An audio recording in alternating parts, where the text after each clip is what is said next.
Good afternoon. Good afternoon.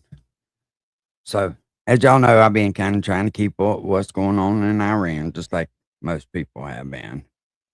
So, this morning, Trump posted on True Social Iran can't get their act together. They don't know how to sign a non nuclear deal. They better get smart soon. And Trump posts a picture with him with what looks to be, I don't know what it is, a AR. I ain't like the most gun dude, right?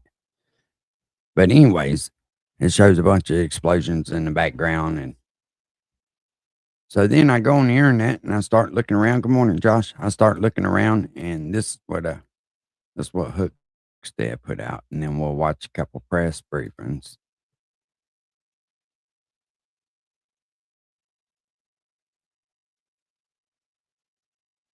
Own U.S. intelligence assessments. Like this dude here, his girlfriend, fiance, whatever, is a press reporter for Trump. So sometimes they have a little more insight than the rest of us. And I do believe that they prepare him. And when I say him, I mean David, with stuff to talk about and an angle to go at ahead of everybody else. I believe the press actually does that for this guy. Maintain at Maybe least wrong. 1,000 missiles, That's what it up looks to like. 10,000 drones. And they are currently, during the ceasefire, digging out the drones and missiles that were buried underground. So we did not destroy their missile and drone capabilities. We wanted to destroy their Navy. We destroyed their large conventional Navy. They still have these small ships they are using to harass cargo vessels and oil tankers in the Strait of Hormuz. We also wanted to destroy their Air Force. Obviously, we did do that. There's no question that objective was completed, and we wanted them to cut off support for all their proxy organizations in the region. No proof that has happened. If we pull up now, if we pull up stakes and go home, and Iran has the highly enriched uranium, the Iranians are going to race for the nuke. They're going to race to get the bomb. Right now, the IRGC, and I've talked about this in previous videos, has more power than ever before in the country. Before the war started, you had the political leadership, you had the Ayatollah, and then you had the IRGC. And they're kind of all warring with each other. But the Ayatollah, his word was law. He was killed in the opening minutes of the war. The IRGC then assumed complete and total control. The IRGC hardliners, well, they're all hardliners in the IRGC, but they want to build a nuke. And they have up to 1,000 pounds of highly enriched uranium that would let them do that. Right now, if we pull out, watch baseball all season long. Catch the action live with YouTube TV. What's Terms up, apply. Bill Cancel Billy? anytime. with the IRGC in control and them with 1,000 pounds of highly enriched uranium, it will be a disaster. They will get a nuke, no question about it. They will 100% get a nuke. They are right now probably 10 to 20 days away from enriching what they have to pure weapons grade. This is even worse than when Trump called the ceasefire. Remember, when the ceasefire was called, I did a live stream and I explained why the ceasefire was a terrible idea. It allowed the Iranians to regroup, and I said we had not gone all the way. There was no point in fighting this war if we were not going to complete our objectives.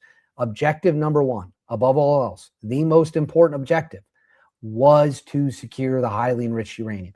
If this situation ends and we do not have the highly enriched uranium, Which they there tried to is go no get. world In where my beliefs, they tried to go get something happened during the mission. They wasn't able to obtain it.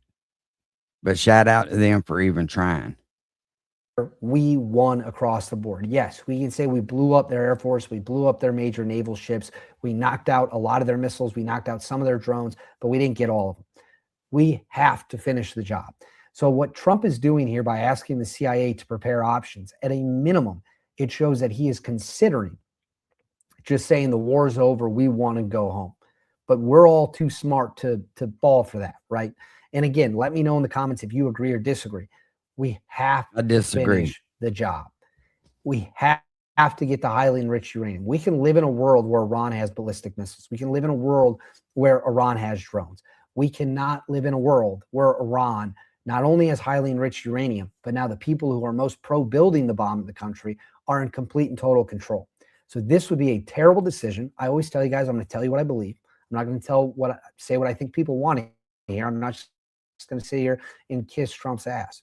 This is a terrible, terrible development, and we absolutely should not do it. Now, on that point, next up, it says, according to the Wall Street Journal, citing U.S. officials, U.S. President Donald J. Trump has told his aides to prepare for an extended U.S. blockade of the Strait of Hormuz.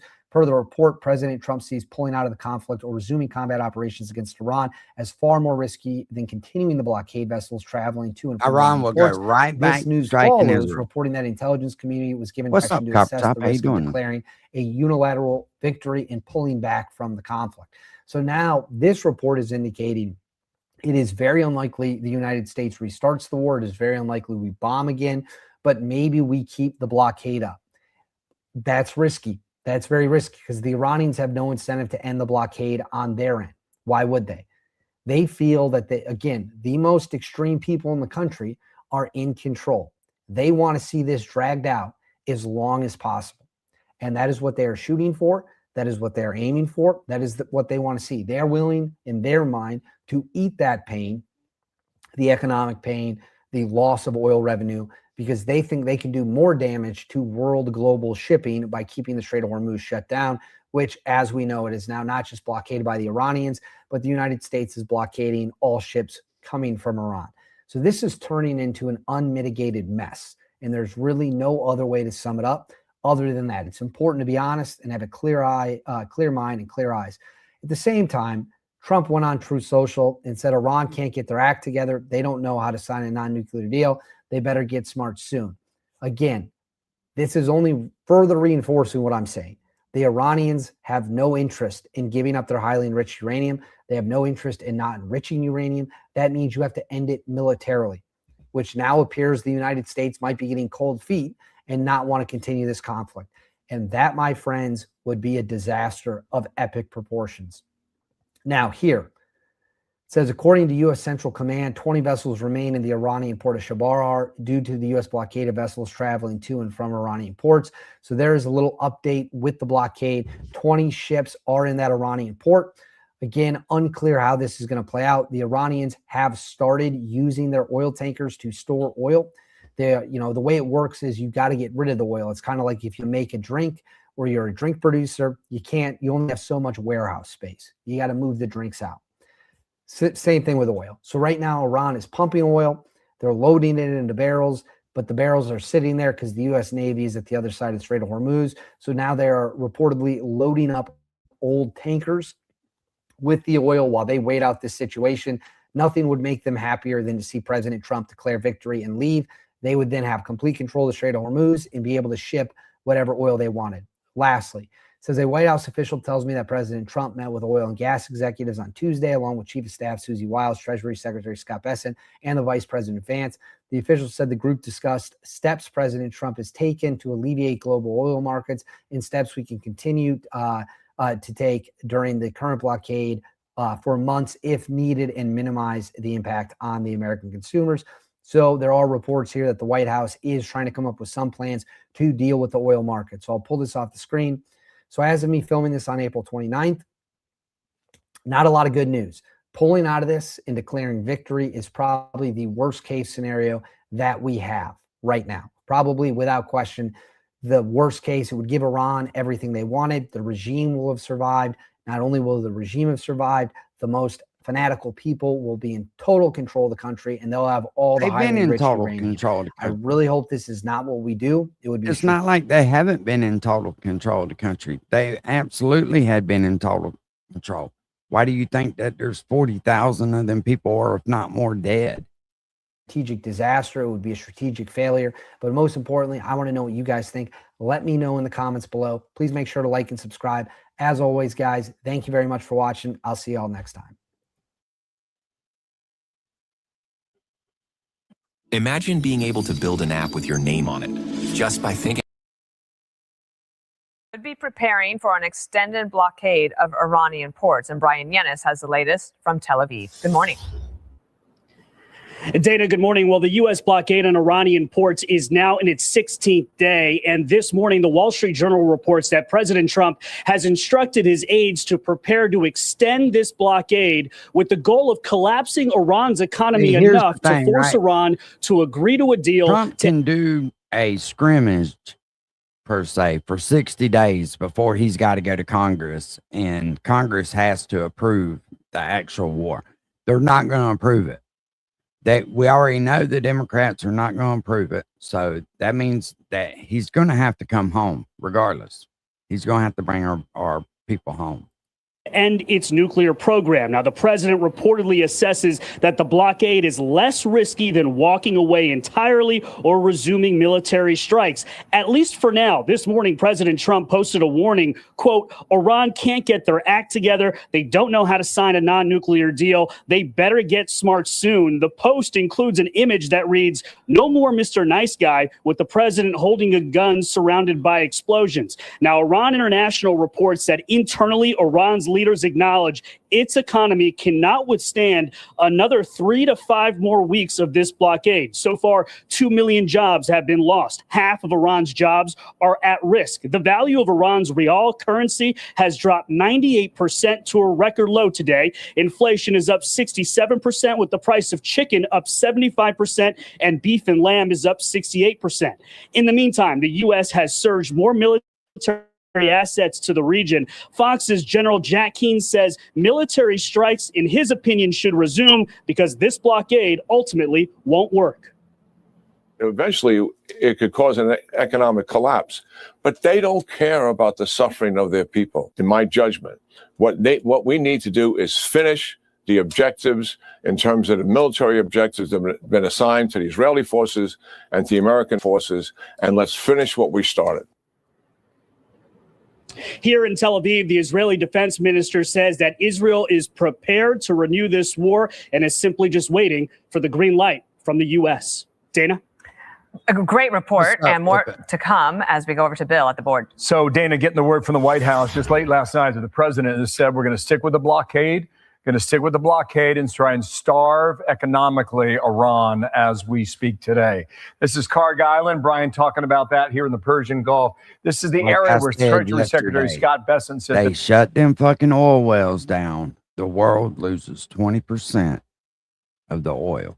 So you can bet your ass gas will stay up forever. It won't come back down because there's other countries and other people that will outbid what America's willing to fucking pay for oil. So our prices are going to stay up. Or not the oil capacity is reaching its maximum level. What does that mean? That means once you're taking oil out of the ground, you only have so many places to put it. There's a report that they pulled 2 30-year-old giant tankers out of service to put them back into service to store some of the oil there in Iran, losing now $170 million a day for the Iranian economy. Here's what I want to show you right here. This is around the time the war started. This is April 21st, just about last week. You see the orange line here? Let me try and watch this here in the last week as it goes down and declines.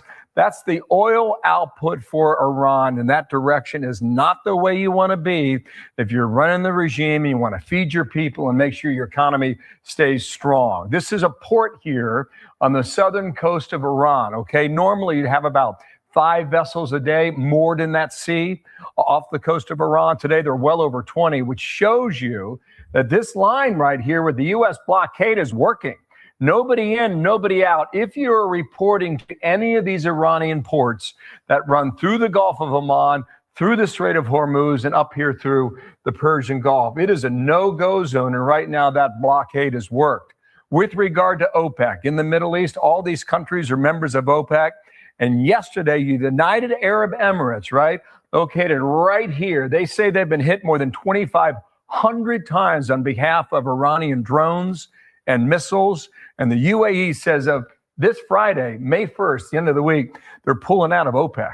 What does that mean for the market? Something really we have to watch, where the average gallon for gasoline in America is now well over $4 a gallon for the first time. Rebecca Heinrichs, Hudson Institute Senior Fellow, here with Dana and me to talk more about it. Rebecca, only going to go up higher.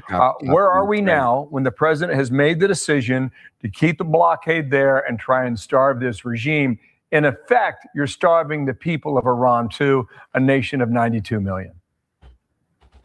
So the first thing I think is important to keep in mind is we don't want to harm the Iranian people. Obviously, that's a secondary effect of squeezing the regime economically. And remember, before we even began Epic Fury, the regime was already suffering economic. But the goal here is to cut off their ability to fund the IRGC. I mean, already we've gotten reports that says that the regime can't fund their mercenaries. They cannot fund militia members. And at the same time, the United States bill is offering up to $10 million rewards for essentially giving the United States information about the heads of Iranian-backed militia leaders. That's going to look increasingly attractive as we try to further splinter the regime and again, try to find people who, in the words of Marco Rubio, are more willing to make risk assessments and make better judgments and negotiate with the United States. I brought this up last hour, Rebecca. The Institute for the Study of War said that Iran's security institutions expressed concern about potential protest calls and assessed that worsening economic conditions such as inflation, unemployment, and rising prices could trigger renewed unrest. I ask again to see if there's any information. What do we know about what's going on inside with the people of Iran? Well, we know very little, but we remember in the beginning of Epic Fury that the Trump administration officials were very careful to make essentially talk to the Iranian people to say that this war is not against you and wait. We don't want you to come out yet and protest, but there will be a time in which we will indicate. President Trump also said earlier on in the war that the United States had attempted to get weapons into some people who might be willing to use them against the regime. We had to halt that because they were intercepted, didn't get to the Iranian people. But my question is, Dana, are we doing that now? Have we used this ceasefire essentially to do some, CIA operations inside Iran to make sure that they should have airdropped them in small crates with enough ammunition for one person? You know what I mean? I would have, if I was the president, I'd have airdropped them like they do supplies for the military men. Just fuck it. Just give it to them. What are they going to do with it?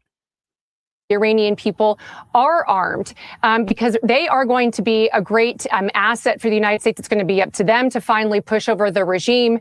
But the regime is very fearful. 1,022s with millions of 22 rounds. Just drop the shit out of them. Fearful, I think, of the Iranian people. And so it's something we got to keep watching. High points ain't worth Rebecca, thank you so anyway. much. We'll pay attention to all of that as that hearing gets underway. Be sure to like and subscribe for all the Fox News latest on YouTube and catch full shows streaming now on Fox One. Oh, I had another thing. I thought I did anyway. Meanwhile, the Wall Street Journal reporting President. Let me find this other one. Thank you, baby. I love you. Be careful. All right.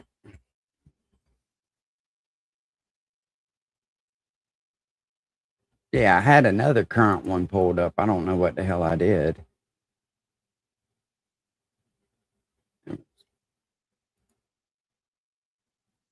Meanwhile, President Trump issuing a new warning to Tehran overnight, writing this on Truth Social, quote, Iran can't get their act together. They don't know how to sign a non-nuclear deal. They better get smart soon.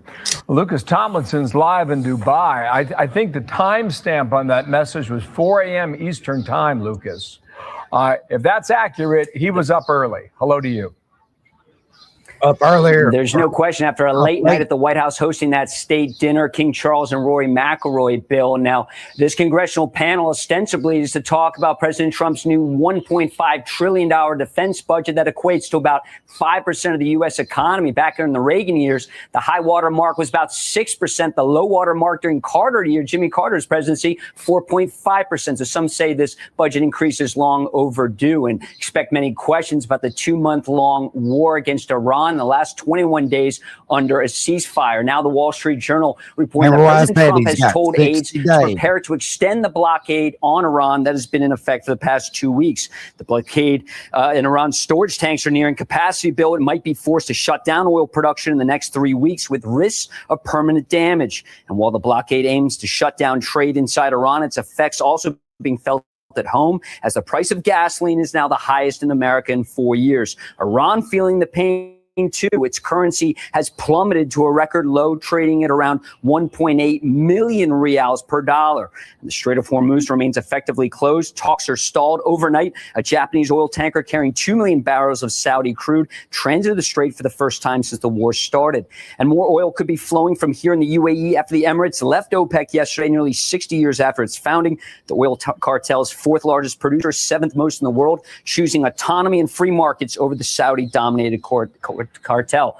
So Secretary Hegseth and General Kane are expected on Capitol Hill within the next hour. It could be a little sporty in there, Bill. Keep it right here on the Fox News channel for the latest. Sure will. Good to have you back there in Dubai, Lucas Tomlinson. Thank you, Lucas. Dana? And for more on this, let's bring in Republican Senator Tim Sheehy of Montana. He's a member of the Senate Armed Services Committee. Around 4 a.m. or so, the president posted something that basically had a if he pulls out from over there right now, I honestly think that gas will never go back down.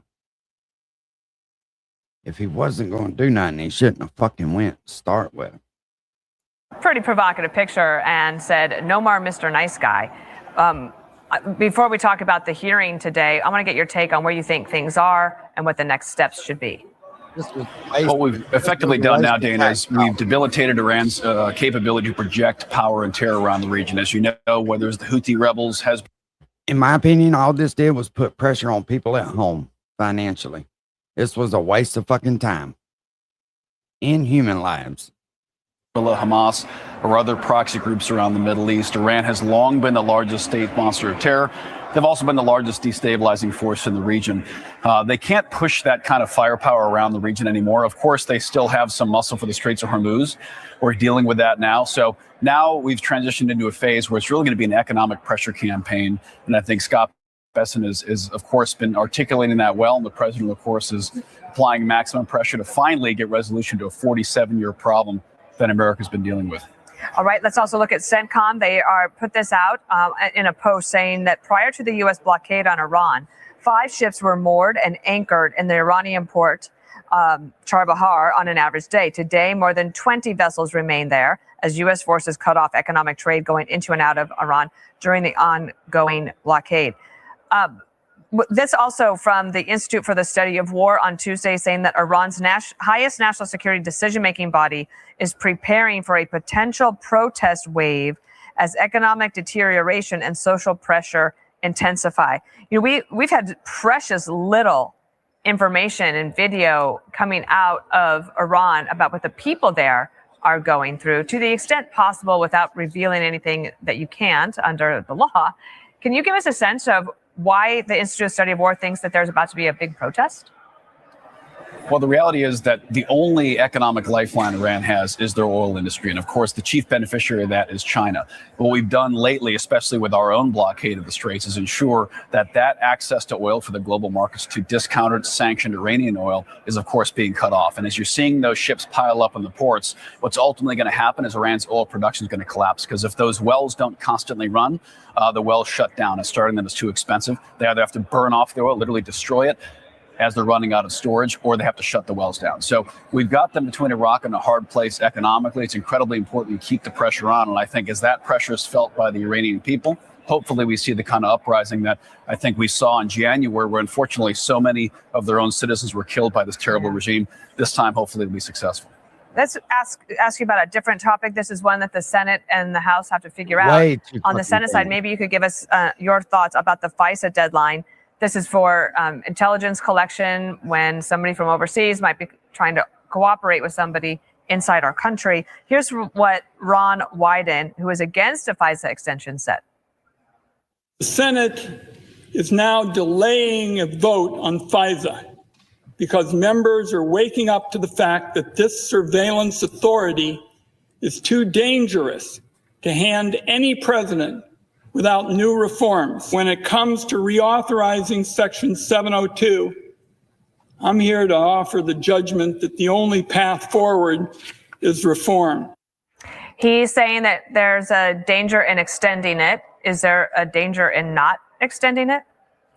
There absolutely is, Dan. And of course, you know from your experience in the White House, the kind of threats we face and the intricate web that our adversaries don't have to follow the same constitutional requirements that we do, which are a good thing, but they also build inherent weaknesses into our open society. And the fact that our adversaries will use any and all tools at their disposal to assault us, to weaken our country, makes it very clear that we have to have these FISA authorities. So I'm hoping we can get resolution on that quickly, because this is, especially at this time, was the largest state sponsor of terror is attempting to kill our leaders and kill our people. We've got to be able to protect ourselves. So negotiations are ongoing. I'm hopeful we'll get there here in the next 24 hours. Okay. Senator, thank you so much. Great to have you. Thank you.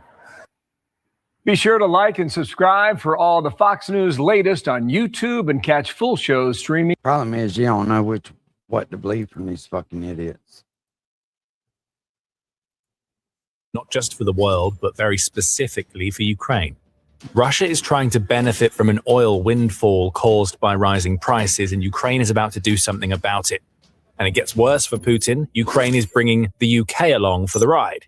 Even the US can't believe what the UK and Ukraine are doing, as what was meant to unblock Ukraine is now going to unblock the Strait of Hormuz. The mine hunters are being readied. 4 of them, in fact, all of which Ukraine says that it is ready to deploy whenever they're needed to unblock the Strait of Hormuz and return some semblance of normality to a global energy industry that has been shaken by the conflict in Iran.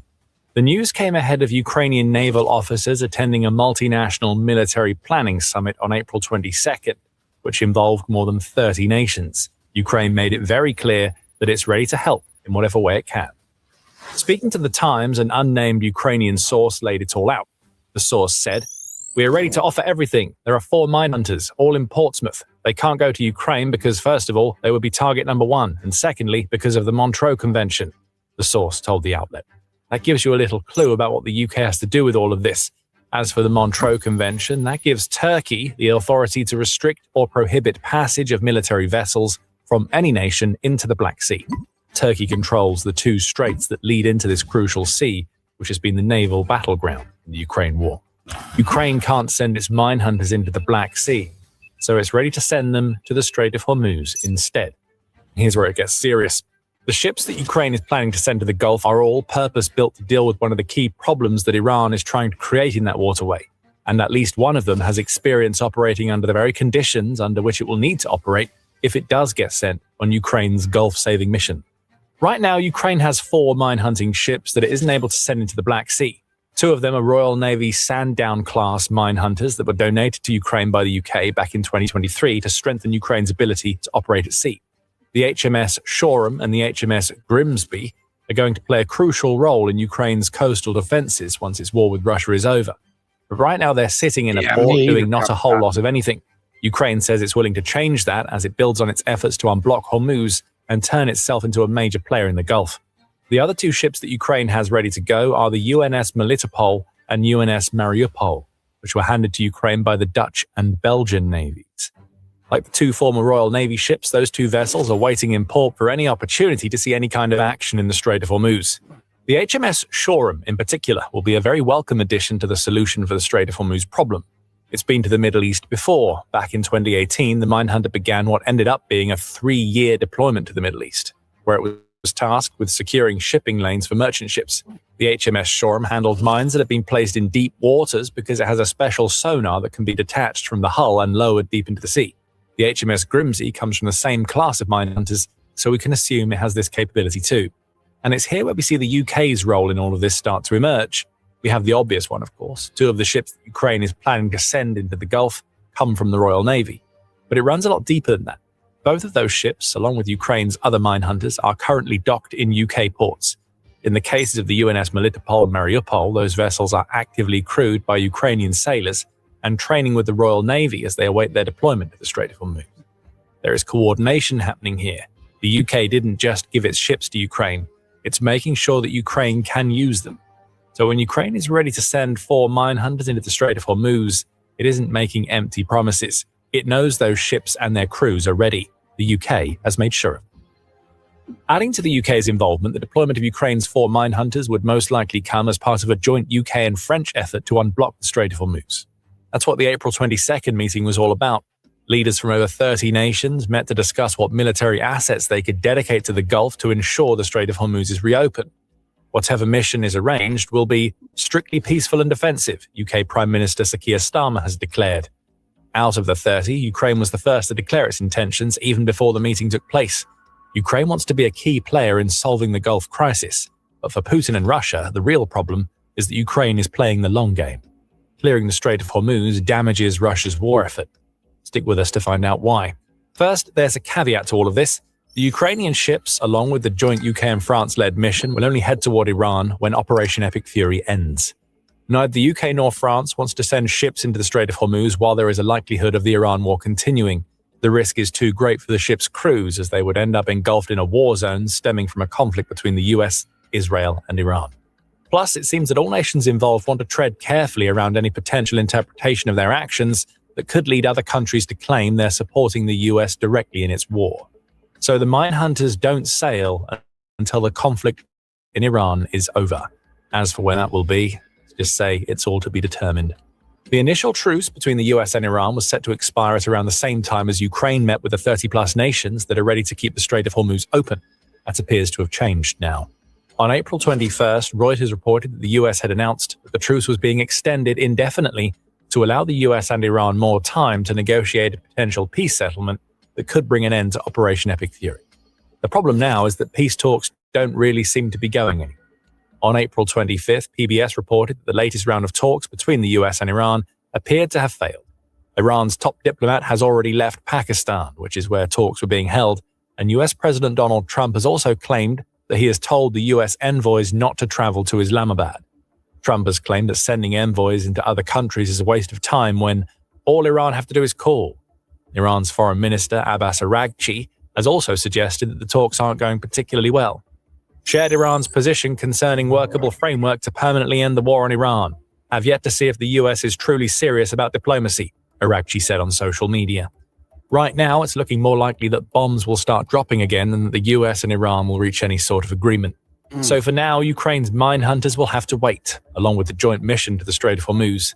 However, as we've seen many times already, the Iran conflict can turn on a dime. We never quite know what's happening behind the scenes. And if that turn comes, and Ukraine's ships head to the Gulf, they'll have plenty of problems to clean up and will deliver a major gut shot to Putin in the process. That changes everything, and it makes Ukraine's mine hunters invaluable to the country's war effort against Russia. But before we dig into that, you are watching The Military Show. What's if you up, haven't Freddie subscribed to the channel yet, now is the perfect time to hit that button. We'll start with Iran's mines. Even if the US and Iran reach some sort of agreement that leads to both pulling down their respective blockades in the Strait of Hormuz, the mines that Iran is believed to have already laid in the waterway will be an issue. How many merchant ships are going to be willing to sail if they don't know whether those mines have been cleared? Compounding the problem is that Iran itself appears to have rather conveniently forgotten where it's placed its mines. They ain't forgotten. Jenny, we need you to build a spacecraft. What's your plan? It needs to be fast with blasters. According to an April 10th report by the New York Times, which says that Iran's forgetfulness was the reason the country's regime gave for not complying with the US order to clear the Strait of Hormuz for a ceasefire to hold. How true Iran's claims are is a matter for debate. But what doesn't seem debatable is that Iran has been leaning back into its mine-laying strategy as peace discussions crumble. In an April 23rd report, Axios claimed that Iran's Islamic Revolutionary Guard Corps, or IRGC, had started laying mines once again, which is the sort of escalation that will only anger the US. Indeed, the IRGC's actions already seem to have prompted a response from the Trump administration. NBC reports that Trump has ordered the US military to shoot and kill any Iranian boats that are discovered to be laying mines in the Strait of Hormuz or the surrounding waterways. I wish it looks like Ukraine's mine hunters will have their work cut out for them when they arrive in the Gulf. When those vessels do arrive, they will likely have to deal with two types of naval mines that Iran is capable of laying. We know that Iran has left a path through the Strait of Hormuz that is allowing merchant ships that paid a toll to use.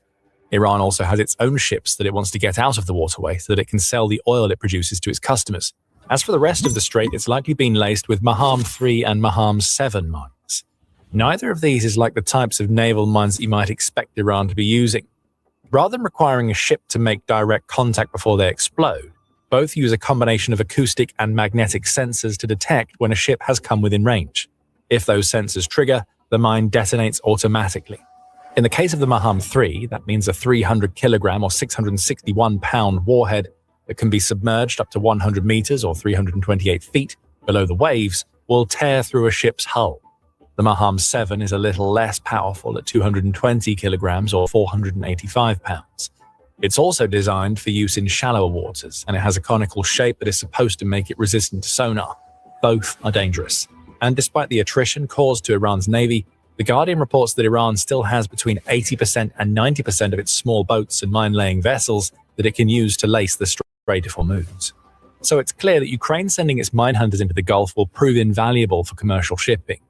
They are needed, along with the rest of the joint mission of which they will be a part.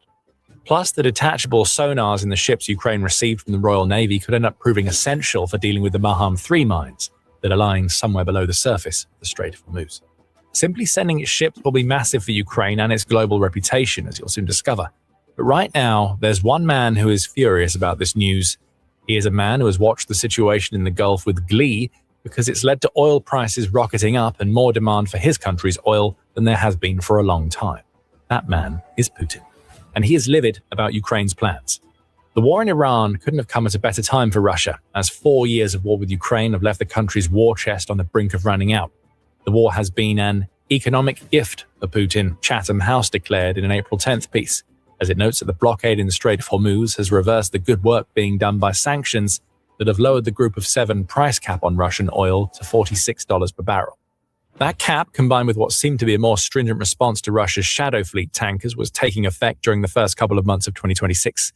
In February alone, Russia lost out on about $1.5 billion of oil revenue compared to the previous year, and oil export volumes were also down to 6.6 million barrels per day. Then, Operation Epic Fury started. Iran's resulting blockade of the Strait of Hormuz has led to the price of a barrel of oil skyrocketing, to the point where the Financial Times estimated that Russia was making an extra $150 million per day from its oil sales in early March.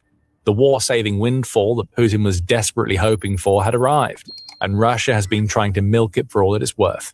Ukraine has been making that hard. Constant attacks against Russia's oil export hubs have cut deep into the profits that Russia has been generating. Still, the maths on this one is pretty simple.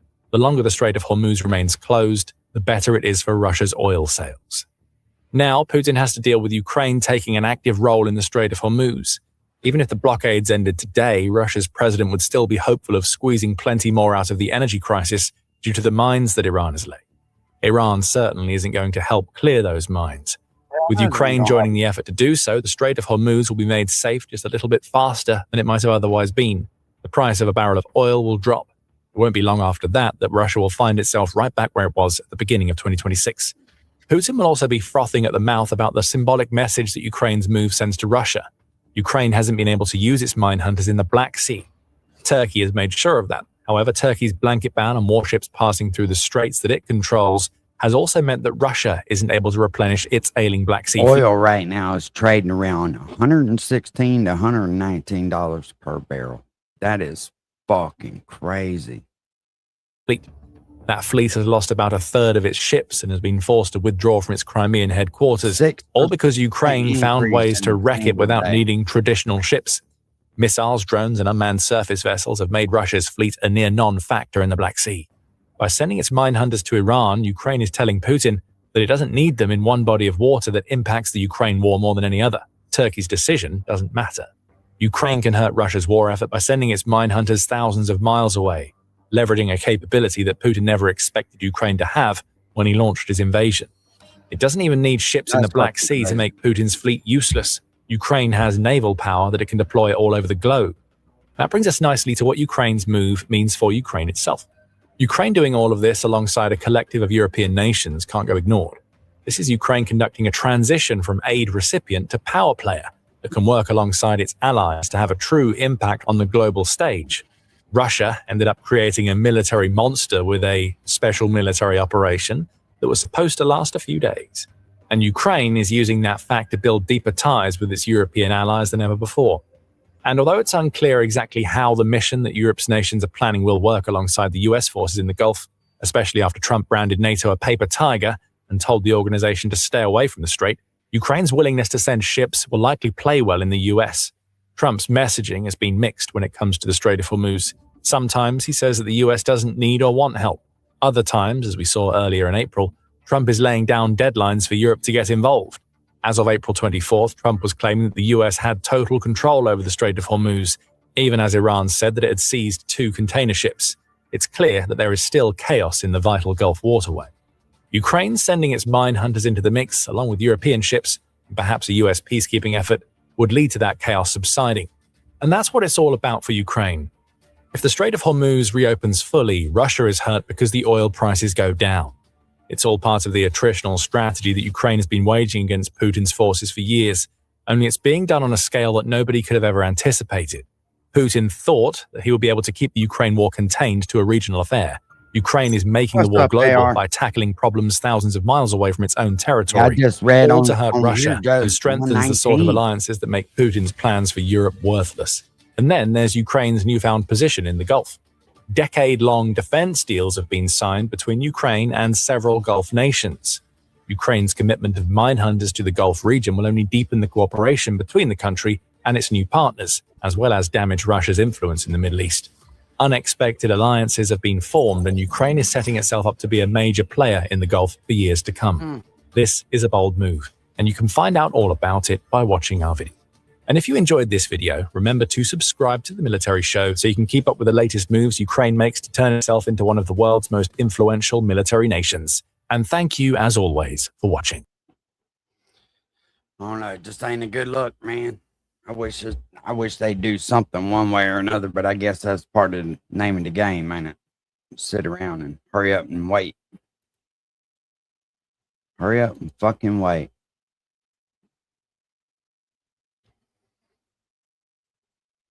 Let's go look over on X to see what him. Let's see what man's talking about this morning while I dig around on X.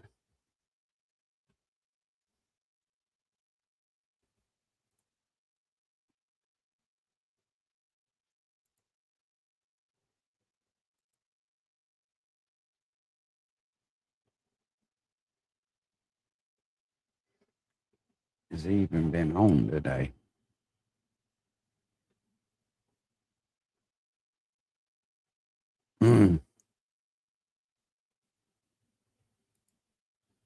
Yeah, well, it ain't good for us. Fuck that making money oil play shit. What's up, Jack Rabbit? Good afternoon, sir.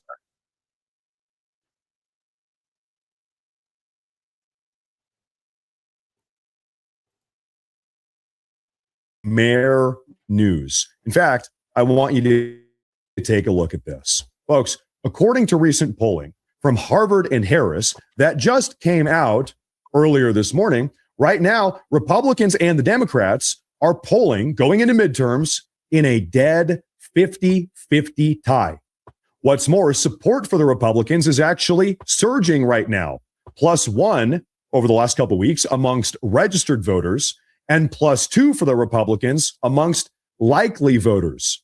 Now, let me try to explain exactly why this is such a massive deal. As many of you might know, historically speaking, as you might have noticed, polls like this generally overrepresent national support for the Democrats. The polls always lean towards the Democrats.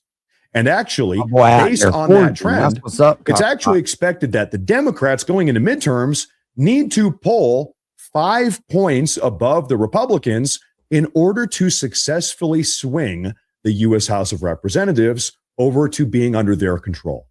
But guess what? As you're seeing right now, the Democrats are not 5 points up. We're 6 months away from midterms. I see you out like there. we said, it's actually a dead tie right now. And national support for the Republicans is actually surging, as we just mentioned a moment ago. And you want to know why? It's because, finally, this is the reason why. The American people have realized exactly what the Democrat Party stands for in the year 2026. They are anti-American to the core. They're mentally ill. They are violent. And truly, the Democrats, they hate this country. Everybody knows it. And that's why this is happening. In fact, I've got something I want you all to check out. Ladies and gentlemen, here, I'm going to pull this up. Here is your average 2026 member of the progressive left saying yesterday afternoon that she wished that President Trump had gotten taken out just the other day. You're not going to believe this. We're cooked as a country when my first reaction to hearing the news about Trump's attempt was, it was probably fake. Like immediately I was like, oh, that wasn't real. Probably fake. And the second was, aw, they missed? So happy they missed. Oh, yeah, that's sad. She prefaces everything she just said, disgusting, by the way. She said, you know, we are cooked as a country, when her first response was, it was fake. Her second response was, they missed, man. I wish that they were successful in taking out President Trump. Listen, that does not mean that the country is cooked. You are wrong. That means that you are cooked, insane woman. That means that your own brain is cooked. Now, luckily, this woman, by the way, who happened to be the social media manager for United Healthcare, I kid you not, has actually just been fired this morning because of the video that we just watched. Thank God. Now, take a look at this. This is what... Normally, I don't think people should get fired over social media posts, but when you're encouraging or... That's just fucking weird. Why would you say that about a human life, right? People just act like this shit's, just a video game. Left-wing New York Times writer. He's a writer. I kid you not. For the left-wing outlet New York Times, his name is Wajahat Ali. Take a listen to what he this morning had to say about all of this. I think most of the country is just done. We're like, mother effer, just die. Just leave. Just like, let the Grim Reaper come in and take you from your cankles. I think people are sick and tired. What we predicted while we're on that street by on Saturday says, I was talking to some journalists. I'm like, by Tuesday, people will move on. No one's going to give a shit. He's saying this in response to the recent attack on President Trump's life. He's saying, mother effer, I wish you would just die. Everybody just wants you to die. And within a couple days, everybody's going to move on. Nobody cares. Folks, this is a big name, famous left-wing journalist who writes for the New York Times. He writes for a lot of outlets. Seriously. So, ladies and gentlemen, here's the deal. Very clearly, left-wing voters, as well as left-wing members of the media, have recently become absolutely insanely violent. And as I said earlier, normal, sound-minded Americans like us, most people, don't want anything to do with this type of disgusting behavior that we have just exposed just now. But you know what? Okay. What about the left-wing politicians themselves? Just how rotten is the Democrat Party, the political establishment at this time? Because we've taken a look at some of the voters. We've seen the talking heads. We just talked about that. Well, take a look at this. Just this morning, Democrat House Representative, he's a sitting Democrat representative, his name is Ro Khanna, actually defended and justified much of this very sort of violent, insane rhetoric.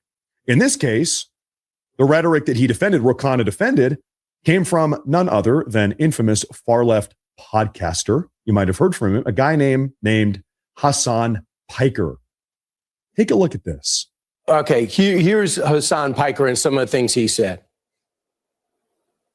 If you cared about Medicare or Medicaid fraud, you would kill Rick Scott. I'm pro stealing from big corporations because, they steal quite a bit more from their own workers. Brian Thompson, as the United Healthcare CEO, was engaging in a tremendous amount of social murder. Virtually every American has a similar experience, a shared experience where they have a loved one that spent their last days instead of spending them with their family, spending it on the phone, talking to their healthcare provider. I mean, this is just some of the stuff that he said. He says the Hezbollah flag is dope. He likes Hamas better than Republicans. Landlords are MFers. And you go and sit down with him and you put your reputation on the line and you want everybody else to take a step back? And just to be clear, in the clips you saw, they were going pretty fast. Hasan Piker, this left-wing, very famous left-wing podcaster, said, if you really cared about Medicare fraud, you would take out Rick Scott. That's what he said. in response to this Luigi Mangione assassination. You remember that? He said, well, everybody's upset about their health care. You know, we can all relate to that. It's really not. That's just what happens. And now this is where Ro Khanna, current sitting Democrat House representative, is going to defend all of that. Seriously, take a listen. Well, Brian, because I have said that Hamas is a terrorist organization, Hezbollah is a terrorist organization. I was one of the first people who condemned the shooting of the United Healthcare executive. But millions of people follow Hassan Piker. Why? Because he's speaking about some of the frustrations. He's speaking about the fact that people don't have health care in America. Well, there are a lot of people on the podcast world, et cetera, who say things that are outrageous or sensationalist, and I push back when you do that. But we have to understand the anger in this country of people who feel they can't buy a house, they can't afford gas, they can't have health care, they're upset at the system. It's one of the reasons Trump won twice, and we have to engage while condemning the violence. But if you look at, I never engage in approving of violence, approving of the incitement of violence, and I'll condemn it when I hear it. So Ro Khanna is sitting here justifying making appearances and sort of networking with this left-wing podcaster, Hassan Piker, who's talking about violence and killing people and killing politicians and killing healthcare professionals and endorsing Hamas and Hezbollah. He's saying, well, we need to understand people's anger. So we need to reach out to, justifying, hand-waving, explaining all of this, frankly, disgusting rhetoric coming from this far left, radically progressive, communist, violent, Antifa supporting podcaster, Hassan Piker. It really is just sickening. But okay, folks, all of that we've just now talked about is exactly why Americans across the country are now abandoning the Democrat Party altogether, which we saw with that polling data I showed you. They've just become insane. The Democrat Party has become insane. They're embracing violence and violent rhetoric at record levels. But okay, with all of this considered, alongside the ongoing redistricting battle that we've been talking a lot about as well, how are the midterms currently shaping up? Well, ladies and gentlemen, there's something I want you to take a look at. New information coming out today. The Crystal Ball House ratings, if the newly redrawn Virginia map, this Democrat gerrymandered map, gets shut down. That's a lot of red, Jake. If the newly redrawn Florida map is approved, this is how midterms are currently looking. Republicans end up with 211 seats locked in, plus 6. Democrats, 209 locked in, minus 8. Toss-up seats, 15, where these could go either way. Folks, this right here, where things potentially currently stand, this is a very good position for the Republicans to be in. But okay. Y'all enlighten me, because I really don't know much about this topic right here. But do they take these polls so they can fucking figure out how to cheat? Is that why they take these polls? That way they know exactly what they got to do to increase their chances of getting other seats in the House? Let's talk about this. Redistricting down in Florida seems to be locked in. That is going to happen. Governor DeSantis is going to see to that. He said as much yesterday. But now, what are the odds that this new left-wing gerrymandered map in Virginia gets struck down? Well, we got some good news today, ladies and gentlemen. Something I want you all to take a look at. Breaking news this morning. I never have understood the Virginia State Supreme Court this morning has now denied a request by Attorney General Jones, Democrat. He's the one that was talking about wishing death upon the children of Republicans. Remember this guy, Jay Jones, speaking about how insane and violent the Democrat Party has become. Same guy. He issued a request to the Virginia Supreme Court to pause a lower court ruling that blocked the certification of the redistricting referendum. So to be clear, the referendum passed with a 2-point margin.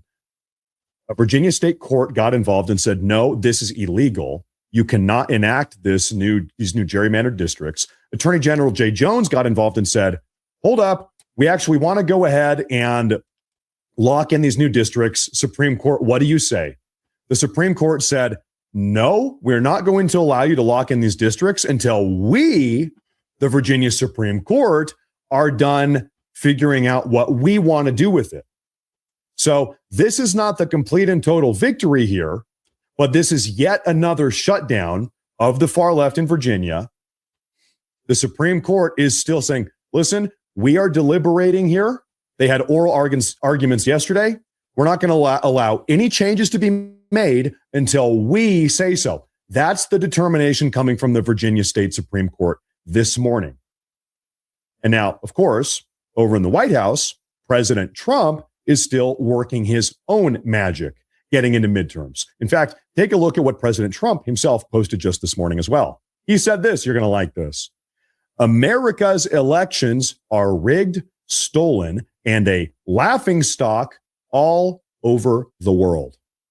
And it's true. He says, we're either going to fix them or we don't have a country any longer. I am asking all Republicans to fight for the following. Save America Act. 1, all voters must show voter ID, identification. 2, all voters must show proof of citizenship in order to vote. 3, no mail-in ballots, except for illness, disability, military, or travel. So President Trump from the White House is still applying massive pressure. We need to pass this thing. Let's get a little bit funny here. What are the odds that if the Save America Act ends up being passed, that all of the Democrats start identifying as being disabled? We're going to see disability cases skyrocket in this country, so that then they'll say, actually, all of us are disabled, which means now we can mail in vote, because that's one of the conditions. Disability hanging around $6 a gallon. It's been slow, man. All of us are sick and disabled, and so you need to allow us to mail in vote. You can't really lie that easily about being in the military. It's pretty hard to do that, but they're going to start identifying as being disabled to try to mail in vote. What do you want to bet? So we're trying to shut this down. Thank God, ladies and gentlemen. A lot of good news going in the midterms. 1 or 2 days as things currently seem right now, Florida is going to conduct their redistricting. Texas got the confirmation they can redistrict. Virginia is on the cusp of getting smacked down. Seems like the Democrats can't. We're crossing our fingers here. President Trump is still pushing for the Save America Act. And as all of this is unfolding, the Republicans nationwide, the polling going into midterms, Republicans are skyrocketing. Democrats are bottoming out. Ladies and gentlemen, this is what it looks like to put America first. What I fished for really ain't here yet. You know what I mean? The water's still got to get a little warmer and all, but we're right on the cusp of it. But yeah, we've been out fishing. We just been catching like whiting and stuff like that, but we don't eat them. I sent you a graph for that IG on. Heck yeah. Well, we appreciate it. Thanks for staying with us here. Ladies and gentlemen, today,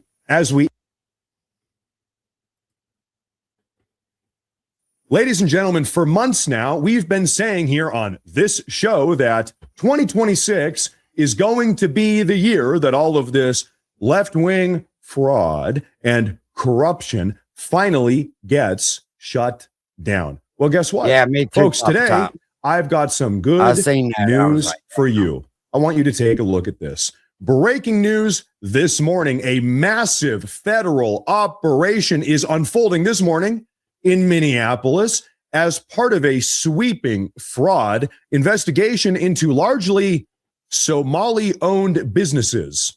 I'm sure that's merely a coincidence.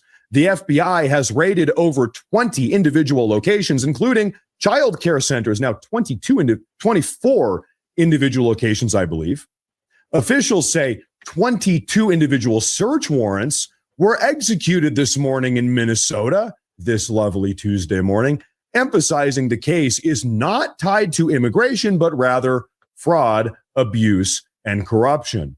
What's more, breaking news, the DOJ, the Department of Justice, has confirmed to Fox News this morning that the FBI and HSI agents have currently raided over 20 individual locations in Minneapolis, Minnesota area in relation to ongoing federal fraud investigations.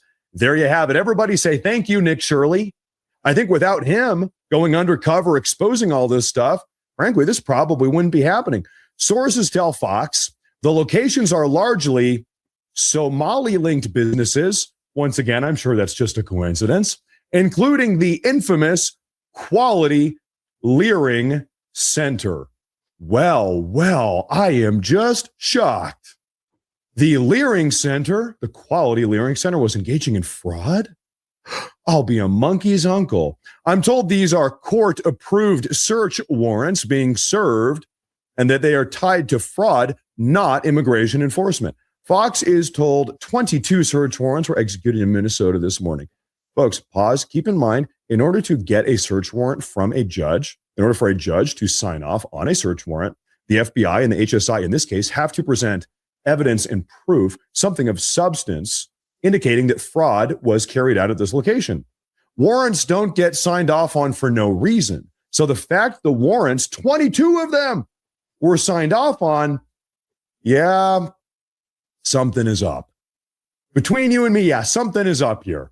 A DOJ spokesperson said this morning, quote, "Today, the FBI with federal, state, and local law enforcement is involved in court-authorized law enforcement activity as part of an ongoing fraud investigation." We also hear this. I mean, take a look at this. Agents this morning with the FBI literally used a battering ram to enter a daycare center on 13th Avenue South in Minneapolis just before 7 a.m. A daycare center. We use that term very loosely these days. What's more, we have a statement from the FBI.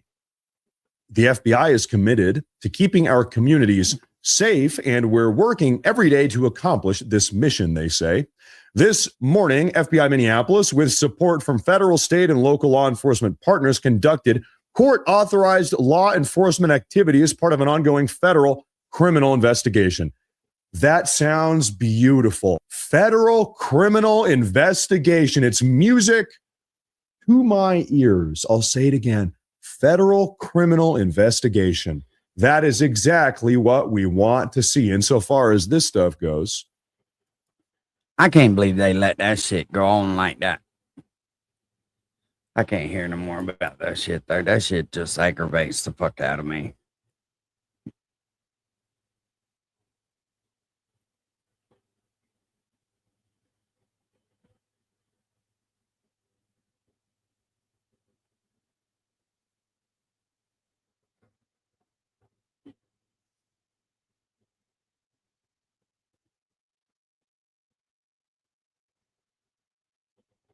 I'm just looking around.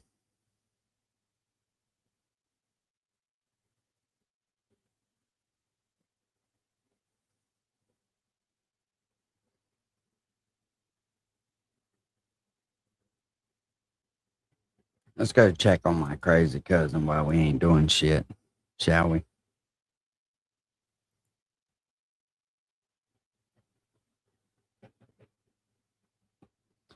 Yeah, I don't understand about the polls, why they take them. What's the point in that? Who's that for? You know what I mean? To me, it seems like a waste of fucking time. Let's see what our crazy cousin's up to today.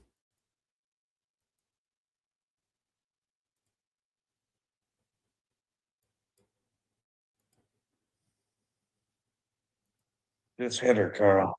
Just hit her, Carl. Just hit her. That's what Toby's saying, ain't it, Carl? Just hit her. Just do it. Shut up. Be quiet. Oil shock here. As drivers cut gas consumption. I would like people to let me know.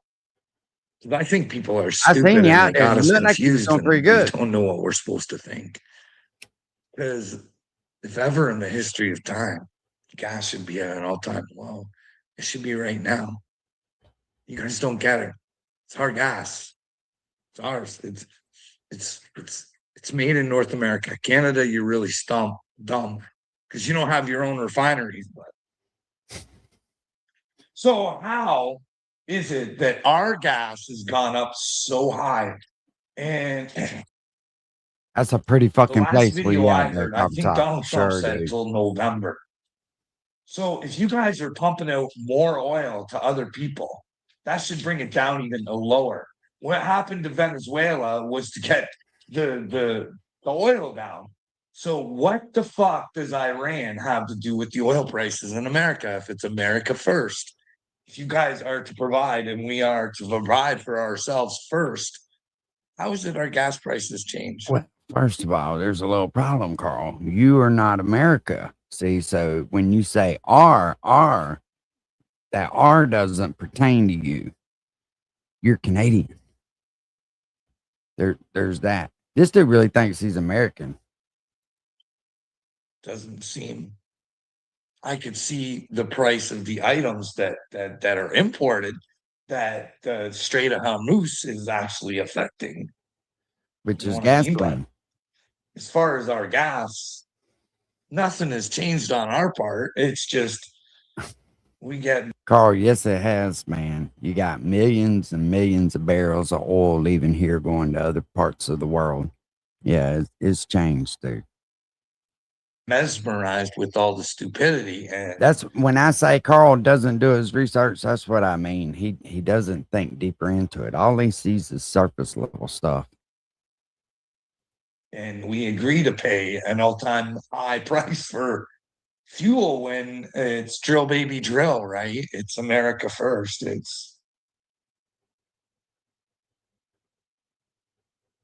I don't get it. I don't get this whole gas price thing. Never did, you know what I mean?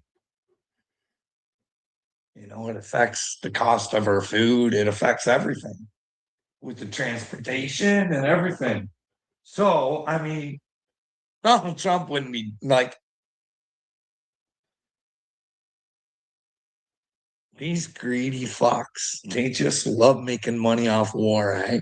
Just look at them. Every fucking where they can make money, they will make money when they can destroy. And we pay for it. We pay for it. We don't stand up and say, no, we have enough oil and shit to produce for ourselves. You know what I mean? Yeah, but just the other day he was bitching about Cuba not having no energy. Or Carl, you can't have it both ways. We can't comfort the world and then take it away from them at the same time, brother. You do understand that, right? Either we share the resources we got with the world to make you happy because, you know, you think that we're supposed to be the world's keeper, or we cut them all off. Can't have it both ways. This fluctuation of pricing, and well, we don't get that, but you guys can let me know in my comment section. Nobody's commenting in your comment section, dude. I know it sucks. I can't have her up live right now, but you know, you gotta do what you gotta do. When people set out to destroy your life, and you gotta kind of try and protect yourself a little bit, you know what I mean? And how is anybody trying to destroy your life? I'm curious about that. I'd like to see the facts on somebody actually trying to destroy your life, especially off of YouTube.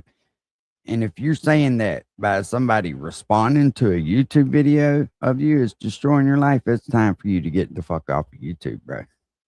When YouTube affects your daily life and you don't draw income off of YouTube, you really got like some deeper underlying issues. 3.2 billion in the first quarter is fucking damn. Could you imagine? Oh yeah, dedicating your life, yeah, Bulldog. That's because other parts of the trying to world are bring willing to others pay to more God, for oil to get it because so we they're can help suffering. the fucking children. And there's actually Nimrods out there who would pervert what I do and try and turn it into something gross. And they could convince people. They could actually convince people. And take the time to figure out what it is I say that makes me fucking a threat, but you'll put into your fucking little beanie brains. Hey? Oh, I don't know, Carl.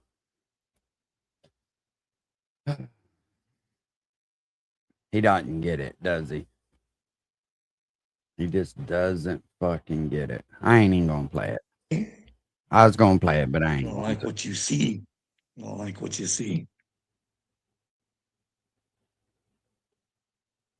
It's probably because when you see others do things that you're not willing to do, it pisses you off. It makes you feel insignificant.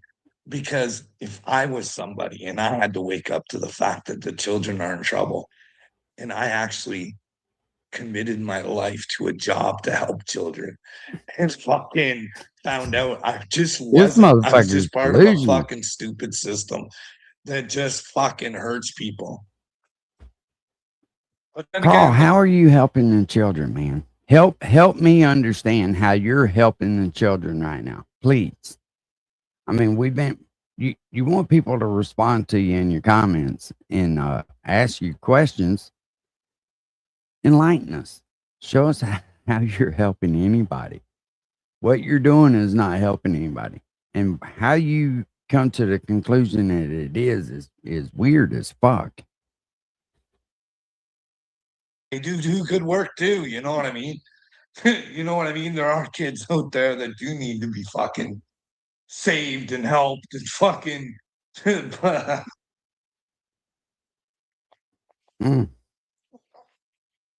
Oh man. But yeah, the guys, I don't get her. There's been a string of fucking like Canada's turning into a real shit pot. Like I never heard about all this crime when I was a kid and shit. It's never like this, and now it is. It's just these people are gonna have to go to God too, and they're not gonna be able to say, "I did what I had to do because I had to survive." The rest of us have to survive trying to do it the right way, and if you do it the wrong way, you know what I mean? Thinking you're fucking why? Like nobody thinks there's a God. Nobody thinks they're gonna have to be responsible for their own shit. It's because we're taught this fucking hallowed out fucking Christianity. I'm telling you guys right now. That's I'm telling you, called based on experience, don't get your prayers from Hallow. I know Chris Pratt and fucking Mark Wahlberg, they're fucking way prettier than I am, and they're way fucking nicer, and they're way more iconic. But I'm telling you guys, if you want to talk to God, you might want to talk to him yourself. You might want to not get other people's fucking lines. You might want to fucking have some authentic, real conversations with God. That's just what I think. You guys let me know. Oh, he'll lie on Do you. you in think a God minute, accepts Bulldog. artificial He will fucking lie bullshit? on you in a This- minute and twist what you say, just like he goes, "There's nothing we can do, Carl." That's not what was said. What was said is that's not our fucking job. What are we supposed to do? Just go kick the fucking door in and snatch these people up with no proof? Like, who are they? You know what I mean? He won't give. He just likes to babble. That's all he is. He's a babbling, bumbling idiot. What's up, Grizz? Somebody fucking men fucking hand you, or do you think he wants you to talk to him yourself? But unfortunately, in order to talk to God, you got to accept his son into your heart, and well, and into your brain too. You know what I mean? No, nobody knows Really, what you that's mean, where Carl. you need to 'Cause put Jesus you don't know what into. the fuck you mean. I pulled that line where it's inward. I even get caught doing it. No, you got to go inward. You got to start using this for yourself. You can't let people fucking tell you what's up. Not me, not anybody else. But you might want to try and figure it out for yourself. Let's go watch him spaz out.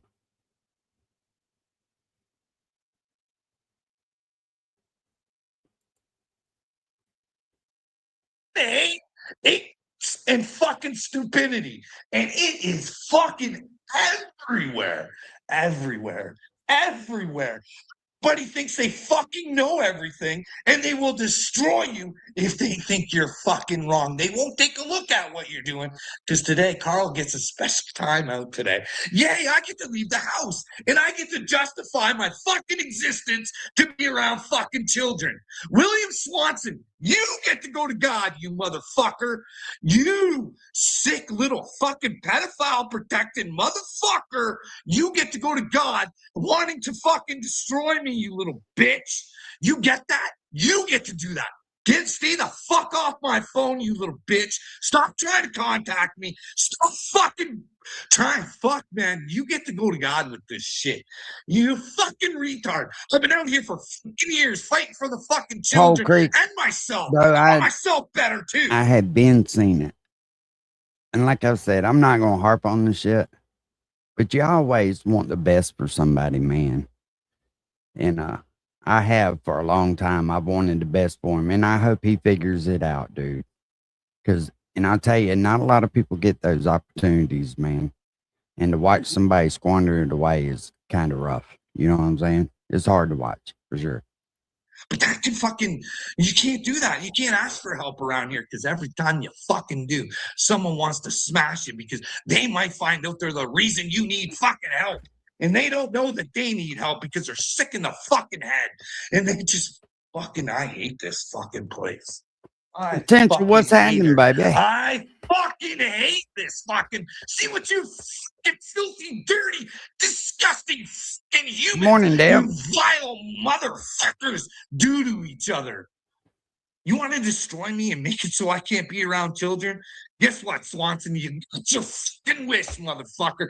Because I'd rather die than give up God. I'd rather die than pump fucking chemicals into myself. And it's an extreme possibility because I sat there in the fucking front of a phone, not even a courtroom, where people can fucking see, fucking understand what the fuck's going on. And I gotta justify my right to not have lithium put into my fucking brain because I get excited. Because I don't like children getting hurt. I don't like the fact that you fucking retards think it's okay to have men and women sports. Carl. Stop right there. Because you try to put everybody in a box. Nobody wants men and women's sports, buddy. I don't know why you go to that as a defense mechanism, just like when your old lady busts you and then you go to her cheating on you and shit. That has nothing to do with what y'all are arguing about. Not a fucking thing. But somehow you built that into your defense mechanism when you're wrong. I don't think it's okay for you fucking retards to think it's okay to fucking mutilate children. I'm allowed to think this shit, you fucking losers. Fuck, man, I hate this fucking... But what you're not allowed to do is dance around butt naked in front of fucking kids with a towel on, kissing Rocco on the TV screen. That's pretty fucking weird. You have to admit that, Carl. World, and you cocksuckers are going to find out about God. And if you aren't in the truth, you will pay. You will pay. Eh? What if you do pay? You get pedal protecting little jerk-offs. What if you have to pay for eternity because you can't get your fucking brains together? You can't get outside of what you've been fucking taught, what you've been told. You sit there and tell everybody, there's nothing we can do, Carl. What makes you think you can do it? Because I got God, motherfucker, and I ain't a useless fucking loser like you fucking Oh, you pretty useless. You never leave that fucking house, buddy. That's what you're bitching about right now. You're crying because you have to go outside. Like, literally. I will stand for the fucking children. But then again, there's a time where you gotta fucking stop. He tells us all again. I don't know. Attack me. Stop fucking thing, and they will destroy you if they think you're fucking wrong. This is what he's mad about. What you're doing, because today Carl gets a special time out today. Yay, I get to leave the house, and I get to justify. You get to leave the house. That's what he was really pissed off about. The rest of that shit didn't matter to him. He just didn't want to leave the fucking house. Holy fuck. You saving the world, though, brother. My fucking existence to be around fucking children. William.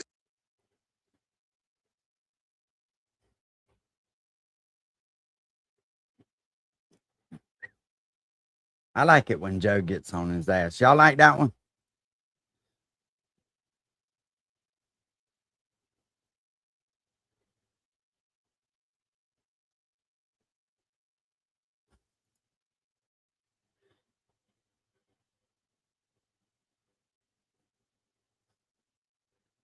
This is one of the best call clips right here.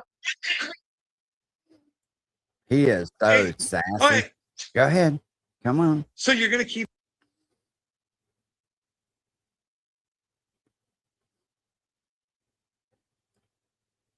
And well, If you know anything about the trade deals, they were done in 2018. And well, if you go to 2018 and you go take a look at the fucking moron. Carl, go figure out who put together those trade deals. You got to quit. He thinks Trump sat around and made the trade deals out. You think that man actually sat around and did that? Or you think he had teams of advisors, Carl? And he was calling them fucking morons. But that's how dumb you are. Who made those fucking trade deals, he'll tell you how fucking amazing he is, and they're the greatest fucking trade deals the fucking world has ever seen in its entirety. But now that guy's a fucking moron, right? Talk about growth, eh? Being able to admit you're a fucking idiot. But no, he wouldn't do that. He wouldn't say I'm a moron. He made it fucking look like maybe. Carl, this shows how stupid you are. It really does. This shows just exactly how fucking dumb you really are. Was Joe Biden.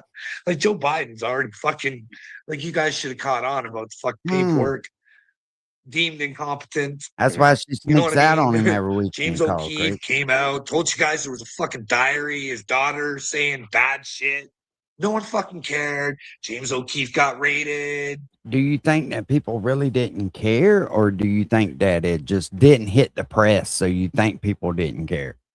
Because people didn't, put it all on fucking YouTube. Is your president, was he a fucking sicko? Look at them fucking eyes, those eye movements. Saying bad shit. No one fucking cared. James O'Keefe got raided. Is your president, was he a fucking sicko? He's searching for a fucking thought. Clinton was. He was sticking cigars in interns. Hell yeah. Fuck yeah. You get that, right? He was getting that Cuban, baby. And then you guys fucking want to get better than what you're getting stuck in your turn. Get his wife in there because she's a big, strong woman. I'm sorry. Big, strong women don't fucking stand with fucking men who cheat all the fucking time. All the time. Says the man that's going to the rub and tugs. Jennifer, there's a list of them. There's a list. There's a list. There's a list. There's probably a Joe Biden fucking list. One of them, I think, lives in Russia now. Can you imagine trying to... Okay? Well, you should care. Well, see, this is the thing. You shouldn't care if people manipulate and lie to you. I don't care if they're trans, but why manipulate and lie? There's a reason for it. Because there's 6 satanic fucks who want this trans thing in everybody's fucking brains. Like I said, I don't know if they've taken over TikTok lately, but I do know that fucking it's trans ads all over the fucking place. That's because you're watching trans shit, Carl. I don't have trans shit on my fucking TikTok. And I never did a fucking thing to fucking ever ask for this shit. Oh, yes, you did. You got tricked by one of those trans in there shaking his fucking plastic titties. And you was like, ooh, ooh, ooh, ooh, ooh, and you was commenting on them. You just didn't realize you was commenting on the trans as shit. And then once that happened, boy, they loaded you the fuck down, didn't they? What's up, Grizzly Grizz? Well, it's because maybe it's a fucking agenda. No, it's not an agenda. No, it's not a satanic fucking agenda. You should have world leaders who pretend to be women that have dicks. This is sick. This is sickness in you guys' fucking brains. They put keywords. Oh, I don't go on TikTok talking about fucking trans. I don't even fucking hardly talk about them. Joe's fucking Marconi, and I do that already. on my She YouTube. knows I don't what do he's it on my doing. fucking TikTok. And other people are saying it's all over their fucking feeds now. Well, fucking, well, that's good for you. I'm just.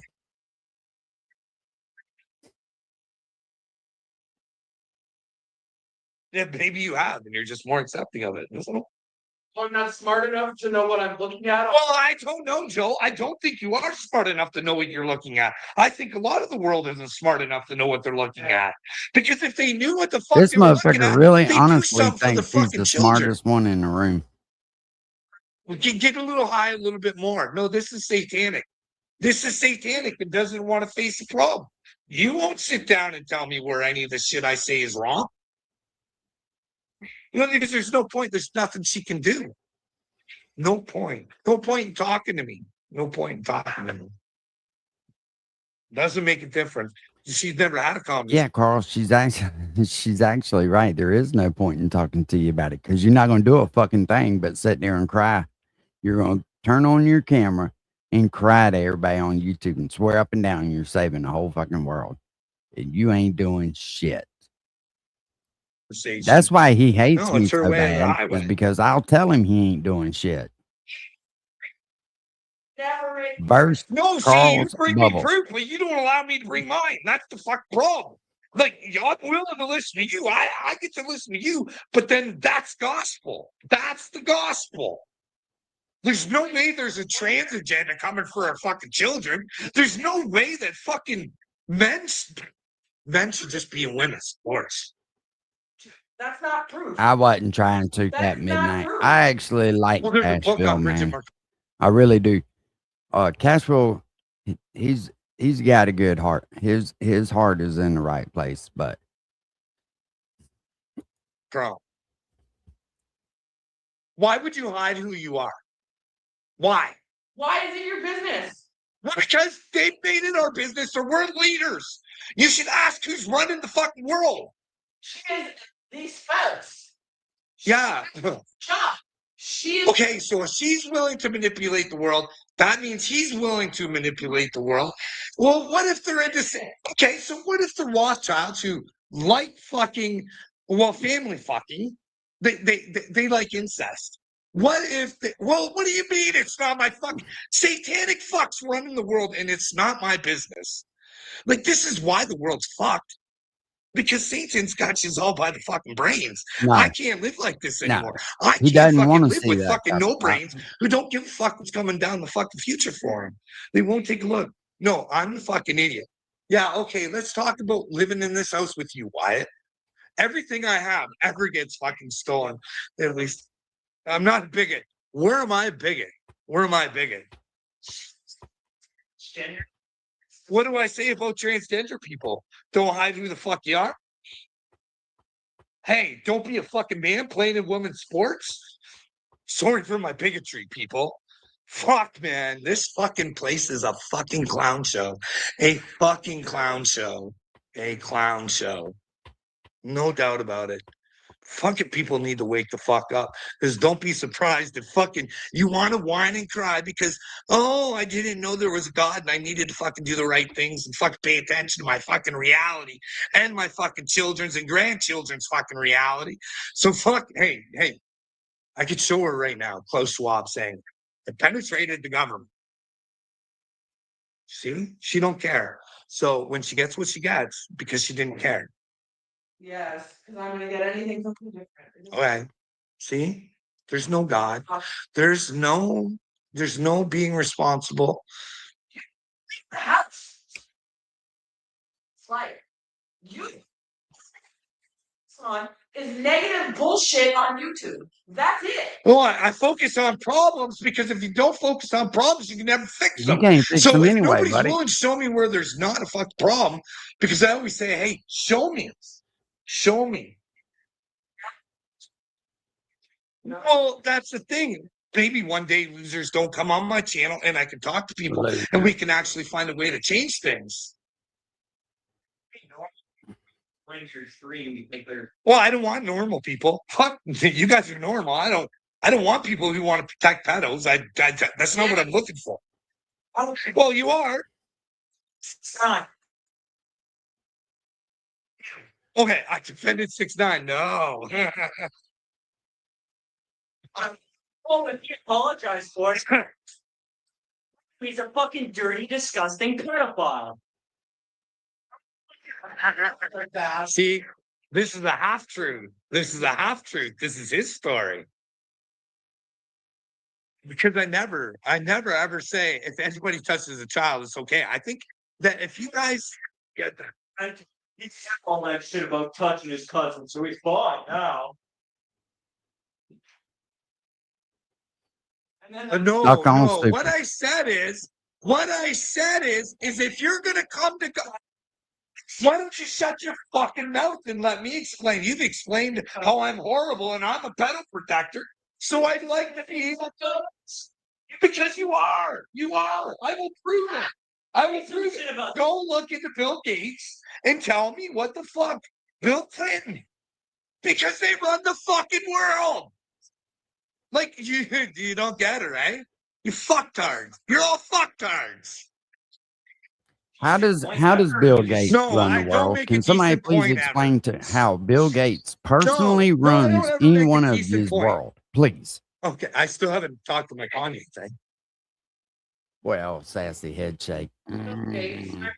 I think Bill Gates, I don't have anything to do with Bill Gates, but because I don't run around and waste my life screaming at random people on YouTube, that makes me a pedo protector. You know it, because I don't Captain Midnight. scream And about this Bill motherfucker Gates won't my do whole nothing life. about it. But cry. No.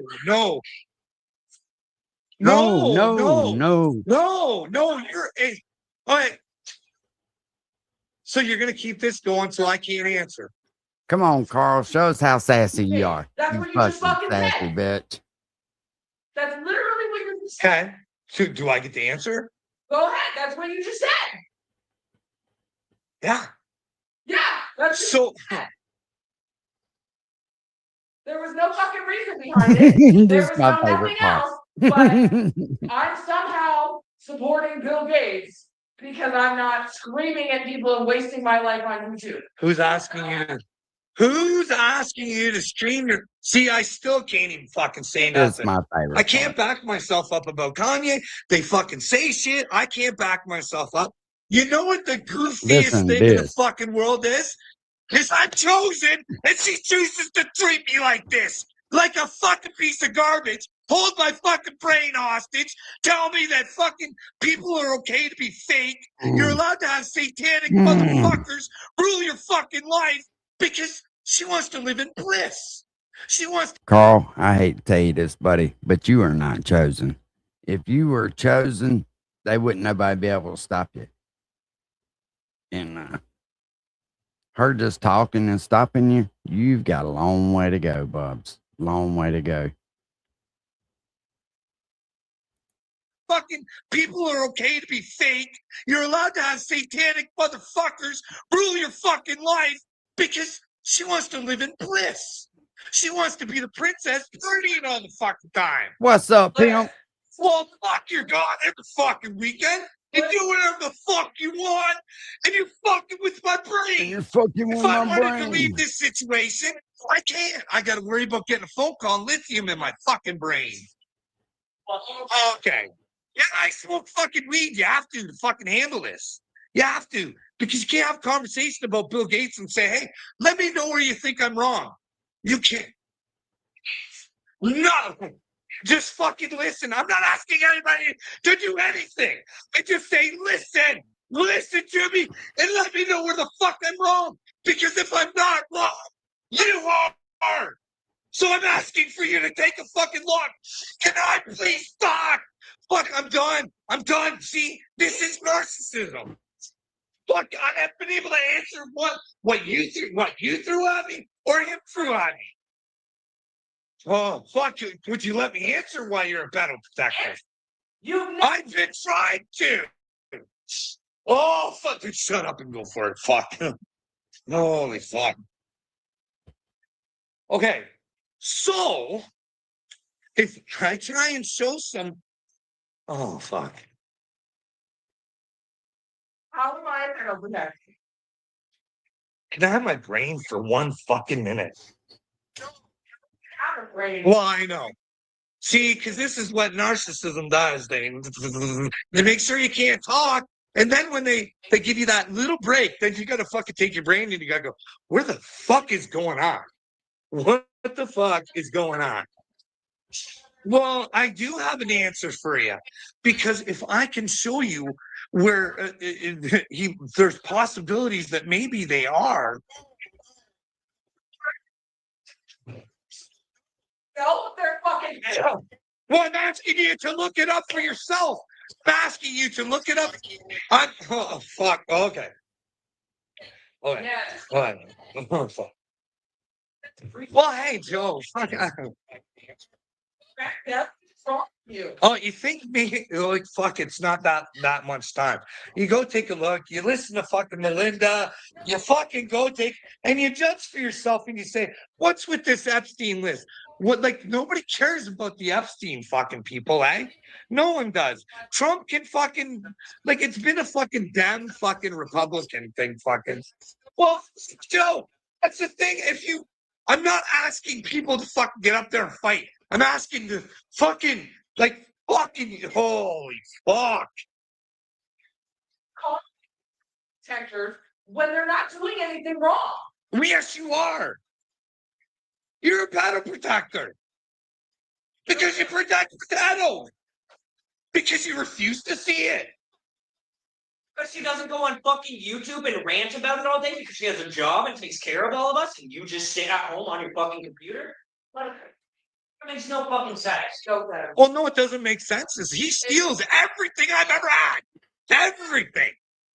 Well, let's change the fucking talk. Let's go back to the fucking Kanye question then. Because I never said Kanye was fucking oh, fuck. I've tried to answer it a million times. I gotta go. I can't do this anymore. Cersei, you can't fucking. Maybe you'd be able to think if you didn't smoke weed all fucking day. Oh, okay. Yeah, if you wasn't a drug addict, Right, Carl. going to work every fucking day, taking care of all of us. How is that me being a fucking battle protector? I don't ever say good things about Bill Gates. I've ever disagree with you about Bill Gates. So why does that make me a fucking protector? If that's what you think about me, then you know what? We're done. Okay. Move the fuck out. Okay. End of the month, I'm gone. I finally get out. If I end up in the fucking hospital, I'm telling you fucking people. I'm telling you. Yeah, I'm insane. I want to have people on the street calling the cops on this fucking psycho. Yeah, I'm a psycho for wanting a better world. You guys are psychos for fucking living in your fucking filth and your stupidity. I refuse to do it. King Day, what do you mean living in filth? Hey, bud. Hey, bud. If I had it my way, you wouldn't even live here. Wait, you would have fucking died years ago. Yeah, for you. Yeah. Years. Good. You remember that. Remember it. You remember, and I want you to think about why you hate me so much. I want you to think to yourself, I hate him because I stole everything he ever had. Fuck this is. Over No, I weed, love this over guy. drugs, You man. love the guy that you fucking let walk all over you. That's what you loved. That's what you All people this is loved. over fucking The one you drugs. could push around and fucking. Yeah, because we pushed you around. Oh, fuck, Wyatt. You didn't grow up the way I wanted you to. Fine, because I didn't want to fight. I'd say something, and you just fucking make it happen anyways. No. Remember, you'd come home and you'd go to bed. Oh, fuck, came home and go to bed. Oh, fuck, okay. Well, which time in your life, Wyatt, when I fucking worked 12 hours, 13 hours, Oh, fucking shut day? up, pussy. Like, That's what I fuck, mean. dude. You still try to be a dad, but Fuck, I wasn't a dad. Who the fuck took you? I don't fucking know what world I'm living in. But hey, he'll figure it out. Because he's got to go to God with fucking When somebody cries about fucking working 12 hours, I don't even want to through fucking this? hear it. Do you know how much it fucking pains me to think that fucking okay? What's to do for this bullshit? Well, we'll find out. We'll find out. We'll find out. We'll find out. 15 hours a day. Told you to quit that job. If she could figure out how to pay the bills Be a without fucking Carl there, scheduler he'd because be you're killing gone, yourself buddy. and we never see you. I work in Hillsburg. Let's have lunch together. Said, nope, I'm not a quitter, and you wouldn't fucking leave until it fucking killed you. It fucking wrecked you. You wouldn't leave. Well, she says it wrecked me. She says it wrecked me, but I could play you guys some fucking audio that would tell you different. Depends on who she's talking to and what it's about, right? Because that was my fault. The workplace was all my fault. I'll play you guys some audio because it all depends on the audience on how we want to play the game. But we'll find out if Carl's the lying piece of shit or he's at the edge. He's ready to go supernova.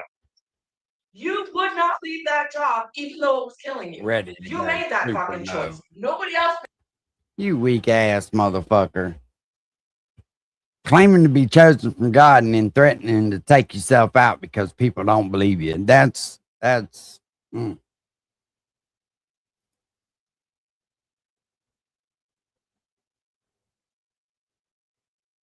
We'll play this last one, then we'll get the fuck out of here.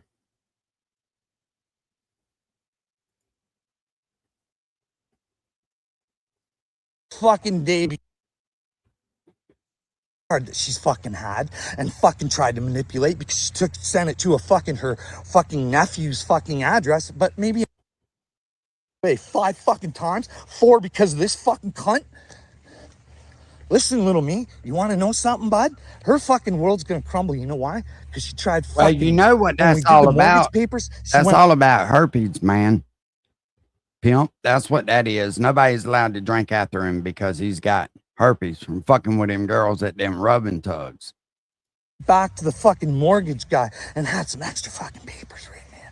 So like she felt like she owned the fucking house. 99%, 1% to me. Here's the problem. Is she's responsible for fucking 99% and I'm responsible for 1. So when this fucking credit card that she's fucking had and fucking tried to manipulate because she sent it to a fucking her fucking nephew's fucking address, but maybe I'm wrong. Maybe it's not hers. Maybe the 9 fucking grand that's in collections, they come and take out of the fucking house. See what I mean? This bitch is fucking stupid. Every fucking time she got me locked up for violence and suicide was based on a fucking lie. Every motherfucking time. I got audio of this bitch fucking telling me my work problems are my fucking problems. This is where he was moving in with Ryan. She's telling this to my fucking kid. So if any of you motherfuckers even have a heart, here's a current one for you. Hate and fucking stupidity. And it is fucking everywhere. Everywhere. But he thinks they fucking know everything and they will destroy you if they think you're fucking wrong. They won't take a look at what you're doing because today Carl gets a special time out today. Yay, I get to leave the house and I get to justify my fucking existence to be around fucking children. William Swanson, you get to go to God, you motherfucker. You sick little fucking pedophile protecting motherfucker. You get to go to God wanting to fucking destroy me, you little bitch. You get that? You get to do that. Stay the fuck off my phone. Thank you, Carl. This is early Christmas present. I like this one. Fucking try and fuck, man. You get to go to God with this shit. You fucking retard. I've been out here for fucking years fighting for the fucking children and myself. I want myself better too. But that can fucking, you can't do that. You can't ask for help around here because every time you fucking do, someone wants to smash you because they might find out they're the reason you need fucking help. And they don't know that they need help because they're sick in the fucking head. And they just fucking, I hate this fucking place. I fucking hate her. I fucking hate this fucking. See what you fucking filthy, dirty, disgusting fucking humans, you vile motherfuckers, do to each other. You want to destroy me and make it so I can't be around children?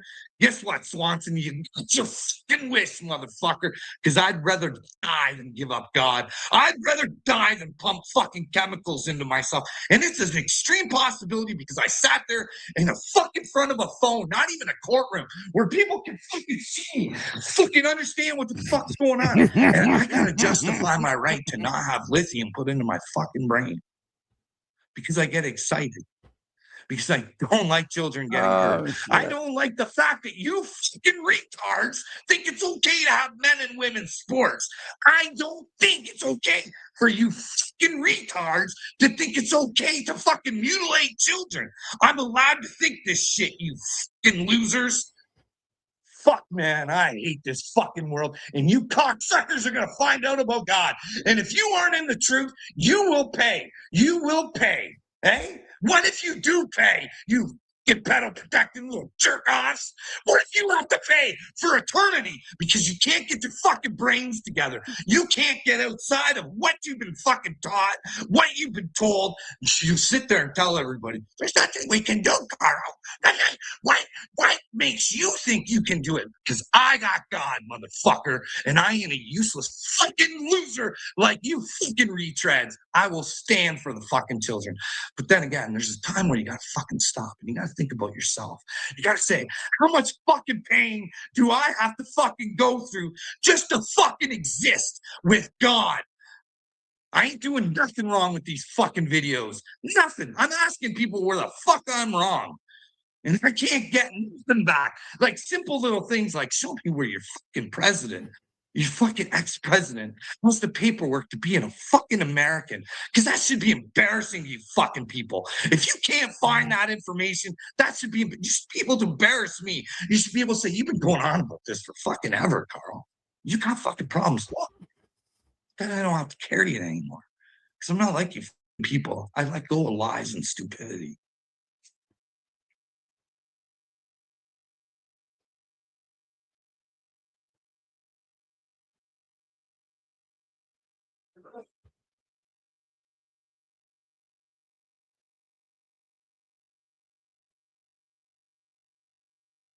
When you figure out what you have done to yourself, don't hurt yourself because you can undo what you have done, but it will take work. Don't continue to be a coward and quit on yourself because I personally believe that would end very bad. Be a man and take what you dish out. Jesus loves you, Will, but you have to wake up. Come on, Carl. Just hit the link, bro. You ain't got to send me IG messages.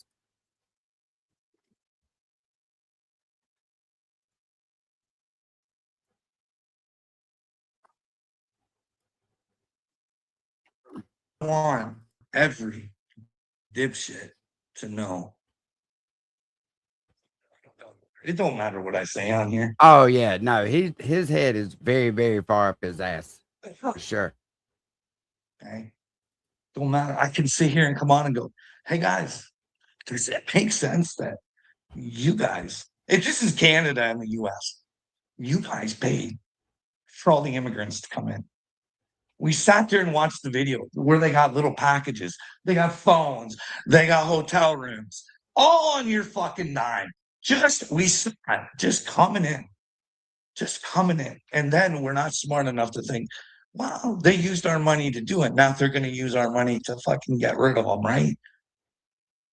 Right? That's what they're doing. They're trying to send them all back home. But why are you guys spending all this money on these concentration camps? If you're sending these immigrants home, why are you guys going out and buying these expensive warehouses? You know what I mean? All right, let's back to this one. She's fucking stupid. Every fucking time she got me locked up for violence and suicide was based on a fucking lie. Every motherfucking time. I got audio of this bitch fucking telling me my work problems are my fucking problems. I fucking deserved them. She's telling this to my fucking kid. So if any of you motherfuckers even have a heart, fucking resemble a fucking heart, please, because I don't want to fucking live here anymore. I fucking want to go home to my father. I fucking hate this place. It fucking disgusts me. My wife is one of the most vile human beings I've ever fucking met in my life. Can you imagine loving a vile human being and still trying to fucking show them that there's a better fucking way? Like, this is fucking ridiculous. Look, there's her fucking car trying to fucking chase me down all over fucking town. Because it's not enough for her to fucking berate me in my fucking house. She's got to fucking chase me all over the fucking street. You know what she's got in that fucking car? My dog that she's trying to fucking let loose, and fucking just like she's a fucking psychopath. I have fucking had it with this stupid fucking cunt. I absolutely fucking had it. So please, someone have Upchurch, please go into my fucking comments. So either I can fucking try and find somebody to help me with my mental health. Certainly not a psychiatrist, because they only ask questions. Not a psychiatrist. They don't fucking listen. Won't help you with how your mental. You got to the fucking answer. Fucking give you a fucking pill and fucking pop it. You're going to feel good. You're going to feel better. You feel numb. You feel like nothing's fucking, oh man. Please, someone have Upchurch. go to my Listen, if they got a magical pill that will cure your ass, you probably ought to take it. Just say it. comments, because this motherfucking Got a bitch is gonna handful. fucking pay with karma. And if it ain't, and if she's on the straight and narrow, and it's me that's the problem, then I guess I'm gonna have to face God. But I Oh, want to Ringo, fucking it face would him be- right now. it'd be I a- want to find oh, out that'd who be the a great fuck is live stream. delusional, because this fucking world that I have to fucking live in, ran by fucking Klaus Schwab and Bill Gates and all these motherfuckers who got you all fucking brainwashed to think that you're the fucking right thing. You're not. You're not doing the right thing because you won't fucking even stand up for your children. I can't get my fucking wife to even see that her children are in trouble. She can't even see that they don't have a fucking responsibility in their fucking head. But we're gonna fucking raise losers and let them be losers and coddle them and tell them they're fucking victims. So they end up like fucking Dagburn on the fucking internet with no fucking jobs, doing nothing, not helping anybody. That This cracker is fucking said, ridiculous. This Deb, that cracker said, oh, it runs good. I was thinking to myself, it runs good and it's doing good to run are two different things, motherfucking moron. That bitch sounded like it was about to beat the fuck out from underneath the hood. bitch, if I'm fucking chosen, this bitch better fucking get with Patty. 'Cause What's she's up, gonna need little some mate? fucking spiritual help. Probably not the spiritual help that she wants, but fuck, at least maybe she can fucking feel a little bit better in the fucking dark side. What the fuck is wrong with you people? Holy fuck. A 10-hour fight for telling a fucking woman that, hey, it's almost going to come to an end. Ryan Upchurch was in my fucking comment section, Joanna. Maybe I can figure this out. Maybe I can get it ended.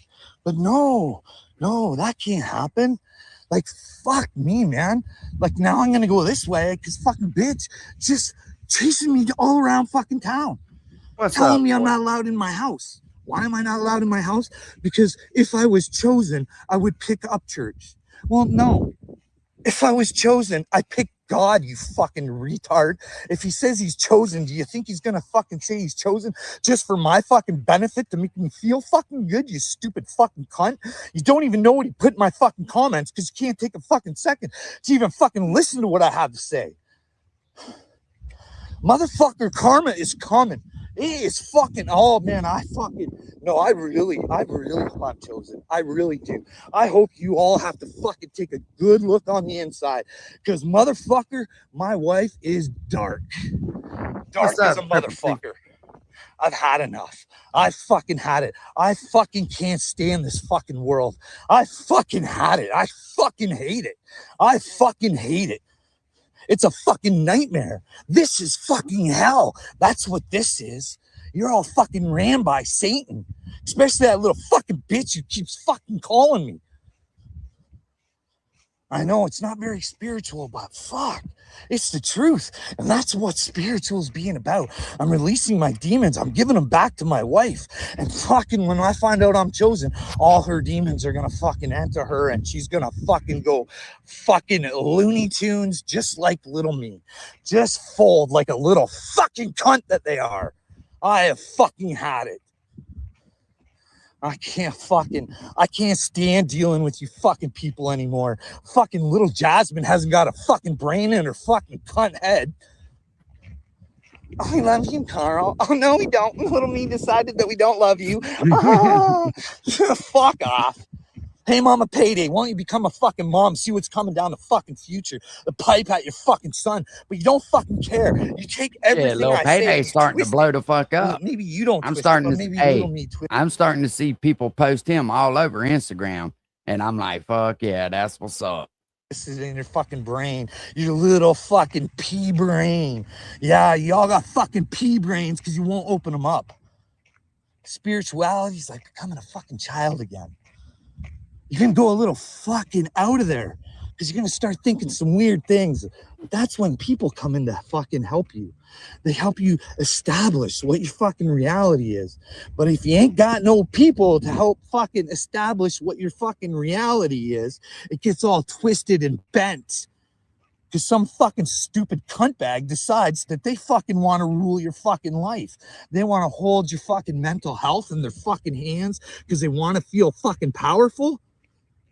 Who the fuck put somebody who wants to help people in the hospital 5 fucking times or looking for the fucking answers to fucking who hurt them and fucking want them to take the fucking pain back?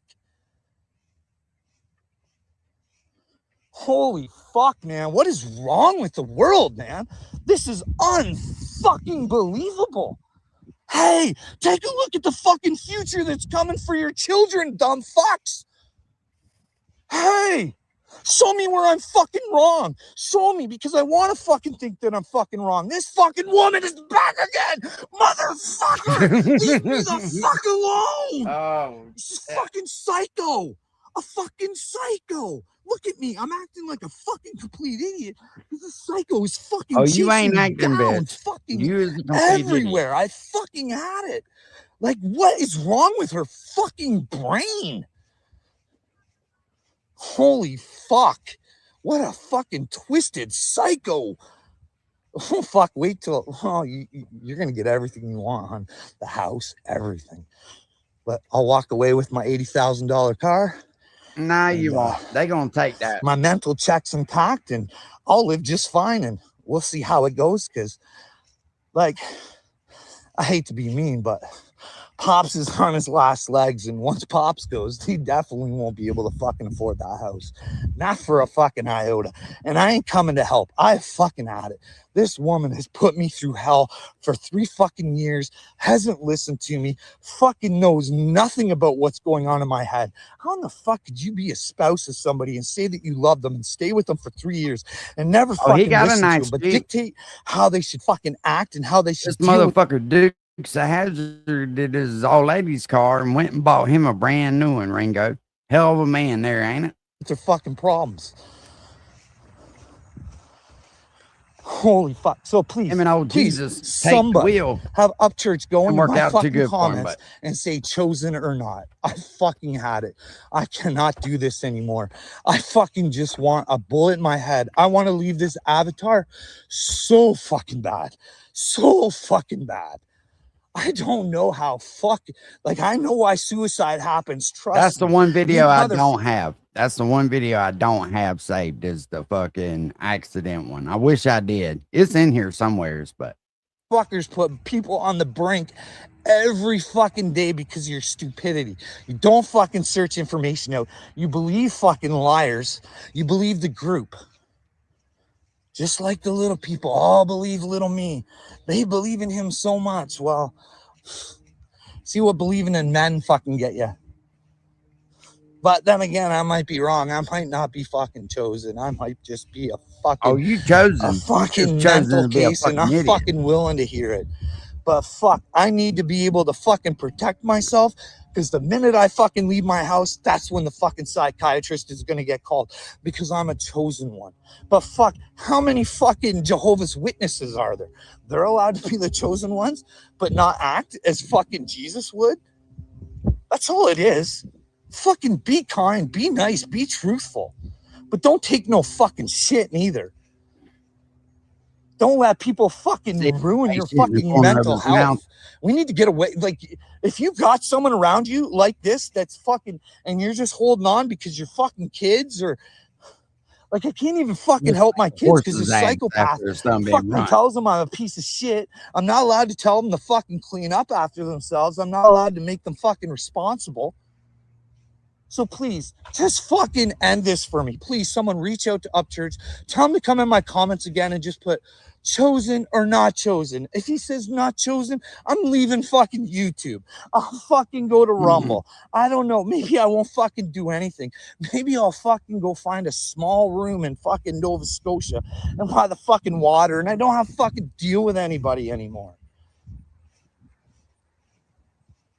I won't be crazy anymore because I won't fucking put myself in the outside fucking world to even see it. Holy fuck, how do you people treat people like this? How the fuck do you have your fucking energy vampires? How the fuck do you have the energy to fucking fight for 5 or 6 hours? How in the fuck do you do that? How do you chase someone through the house for 5 or 6 hours? And even when they leave to go have a smoke, and all they say is, please, just fucking give me the time in my smoke so I can fucking think. Because I'm not able to think because your fucking motor mouth is trying to fucking run my brain. And it's not going to. I don't want your opinions. I don't want to think that my children are safe. You I don't want to my think your fucking. children I are don't want to think there's a fucking good future for them because I see don't otherwise. want to think And that she your doesn't. kids has got a good future. She thinks my kids are victims of sickness and wants to fucking find the right pills to make them fucking clean up after themselves. Don't make them responsible. But here's the deal. She says all this shit and I try and figure out just what it is that she does. Like, she tells me how horrible I am and I don't do anything wrong. If the mortgage was $2,400 and we were all supposed to put in $1,000 and I paid for the groceries,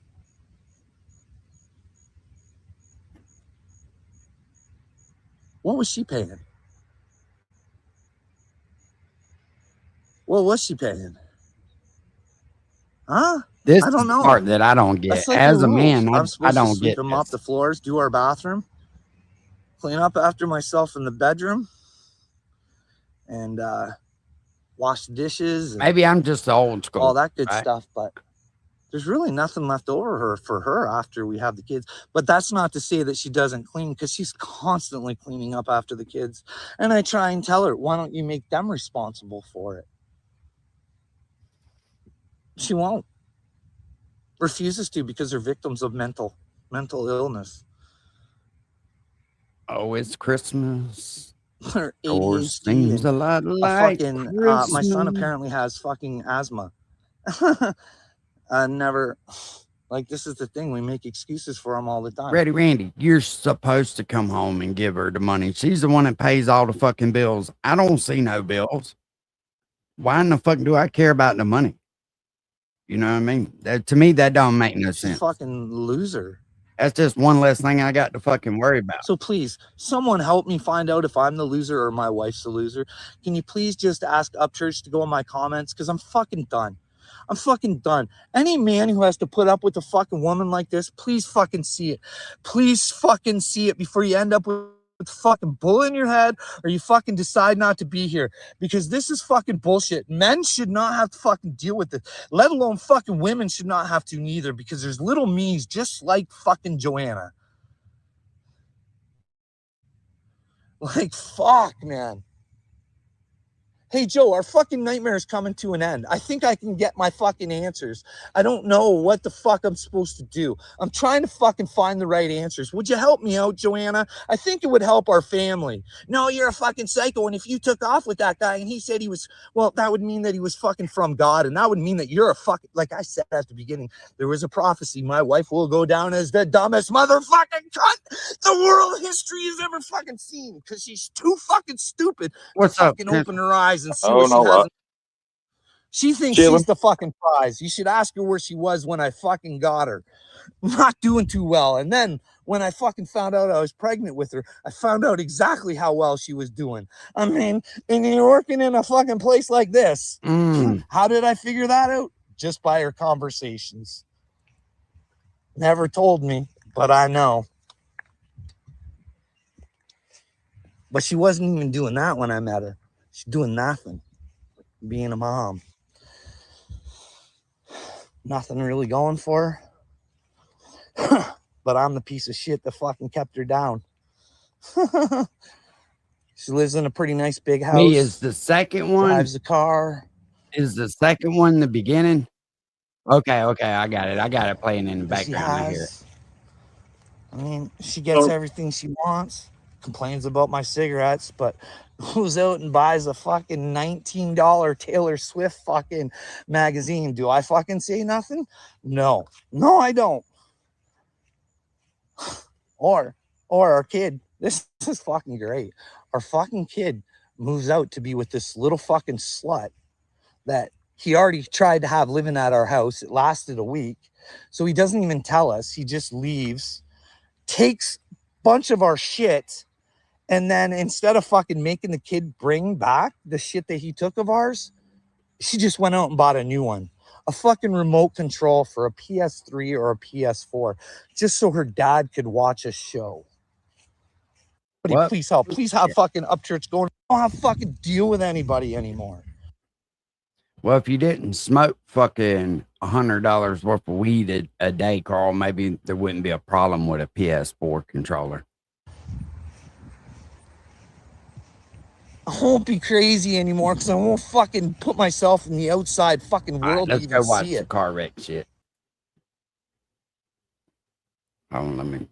Damn, I done fucked up and closed out YouTube. I didn't mean to do that. Poor little Carl. He's always the fucking victim. He is the victim, and if you don't see him as the victim, you're just a piece of shit.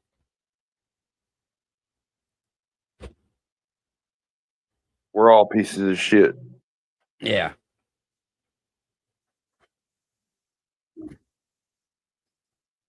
Those YouTube Oh, streets is fucking going crazy. Yeah. Bro. It's wild out there for sure. Like shit.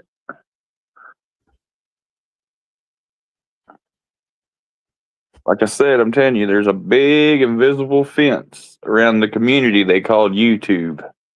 Mm. It's an invisible one, but it's there. And it's full of fucking nuts. Full of fucking no nuts. shit. Oh no, I didn't even. I understood that he was the one suing me. Well, it turns out if you keep reading. All right, let me get this other one. I wish this thing fucking organized. When you save these videos, I wish it organized them, but it fucking don't. Thank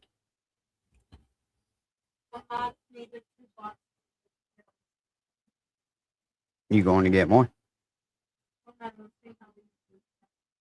Oh, I hope you go to get. I hope you have to go to town. That way I don't. Then I don't have to go.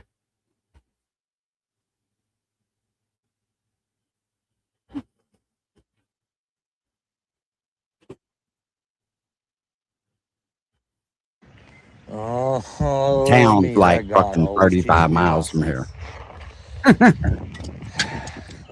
Dude.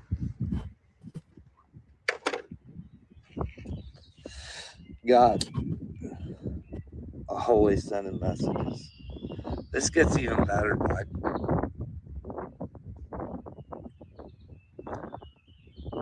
I misassumed.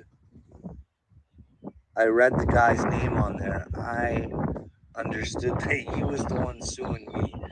Well, it turns out if you keep reading, she's not even the one suing me. I must have put these in the wrong fucking order.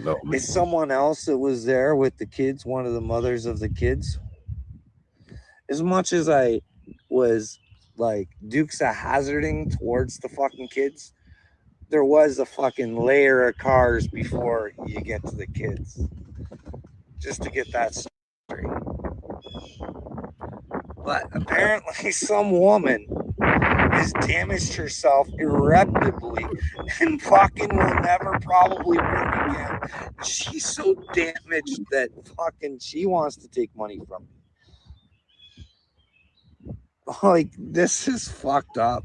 You people will do anything for a buck. Anything. So Miss Vixen or whatever the fuck your name is, sweetheart, you're a fucking tool bag and you're going to show the world too what a fucking tool bag is. Let's see how fucking hurtsy-wurtsies you are, sweetheart. Let's see that much. I need to play this one first.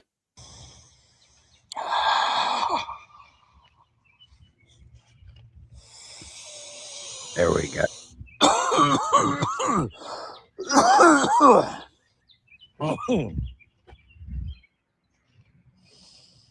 Back at the church again. Just fucking Hey, Miss asking Gina, how you myself, doing, like, sweetheart? waiting for God to send me more messages. And I think I'm getting a clear message. Like, I'm serious. I'm not messing around. Yeah, he's serious. He's serious now. You people are sick. You are sick. Another Johnny Dagburn comes into my life. He was fucking free. I wasn't even talking about him.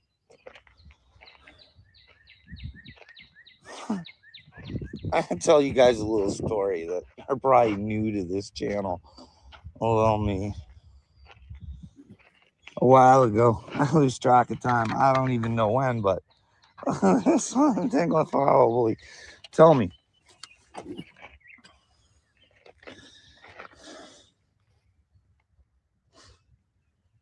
You fucking people are so fucking ignorant.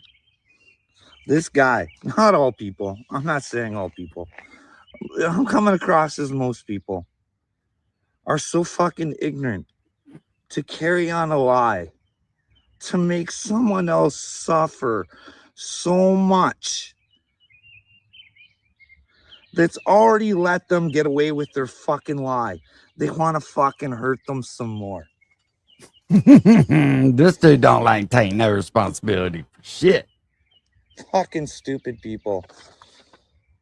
Hey, if anybody out there knows Clay Neil Kerkvliet, it's Clay Neil, Kerkvliet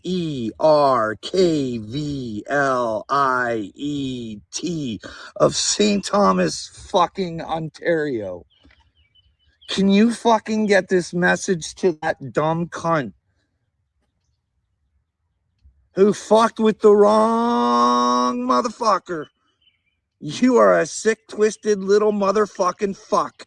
And you, my friend, are going to be shown to be a twisted little fuck face. And I'm going to tell you how it's going to go down. I'm a prophet, bitch. It was in this accident a while ago. Fucked me up good. Fucking it fucked me up good. Even after all the work shit and fucking everything, this fucking accident, this dude fucked me up good. I have my wife's Santa Fe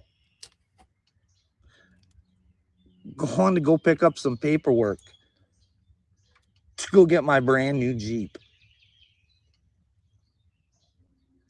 So I'm driving to St. Thomas, and all of a sudden, all I remember is this thing just fucking right in front of me. I swerved out of the way, fucking thought, oh, I'll just pull over. Fucking the car's scraped. There wasn't too much fucking damage to their vehicle or whatever, from what I've heard. What he heard. And I do the Dukes of Hazzard towards, what am I here to save? Children. So imagine that image stuck in your brain of doing the Dukes of Hazzard towards children. All right? So when I got out of the car, nobody was hurt. Thank God nobody was hurt. I was a little, I don't know, shooken up or something. I got out of the car. You're a little shooken up, I all tried right. making sure everybody was all right. Nobody was hurt. You're And then starting they to had pop me sit there and they took fizzed me out. away in the ambulance. You flat as a motherfucker. Well, while I was in the hospital, I had this cop, OPP. OPP. Trying to think of what his name was. You down with the OPP? Constable Hell Fair. yeah.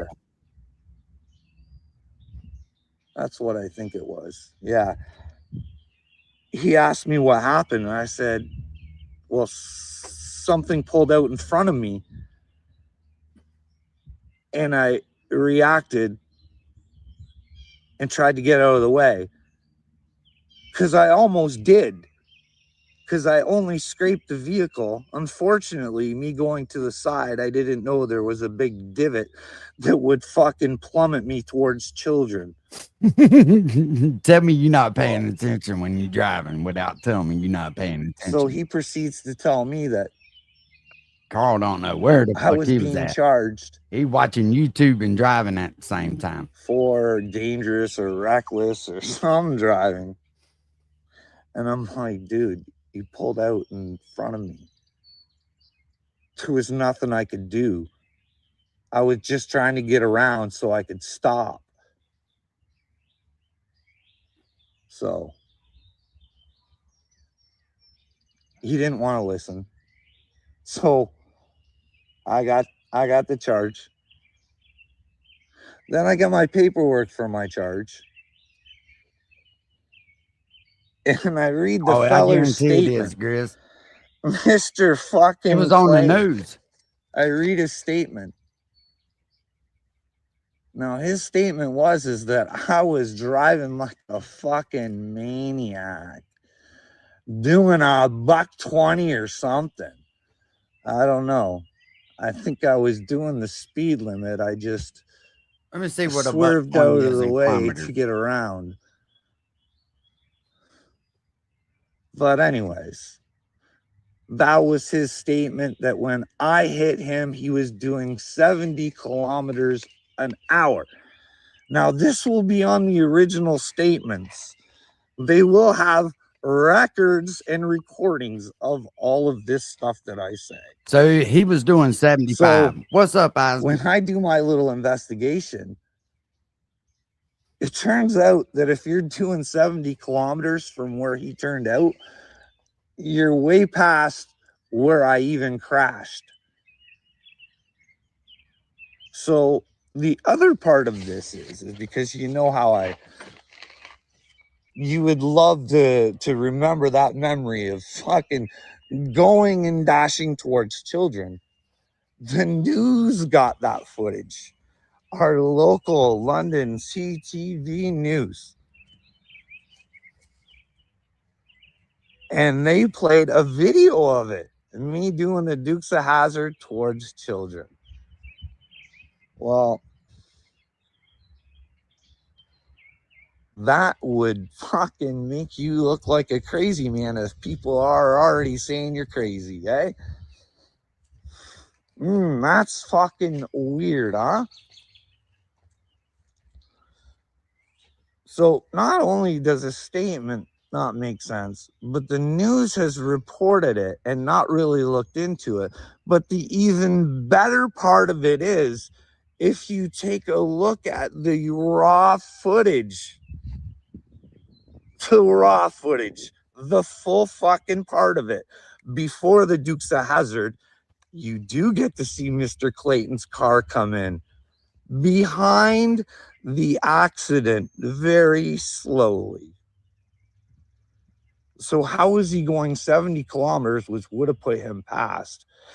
And if you time out from where he would have been turning from and the speed that I was going at, I mean, if you're gonna present the people the news, you think you would look at the whole footage, look at the statements, and make sure that you weren't making a man look bad in a situation. So the speed limit in St. Thomas, Ontario, is 50 kilometers an hour. So he was doing 25 kilometers an hour over the speed limit.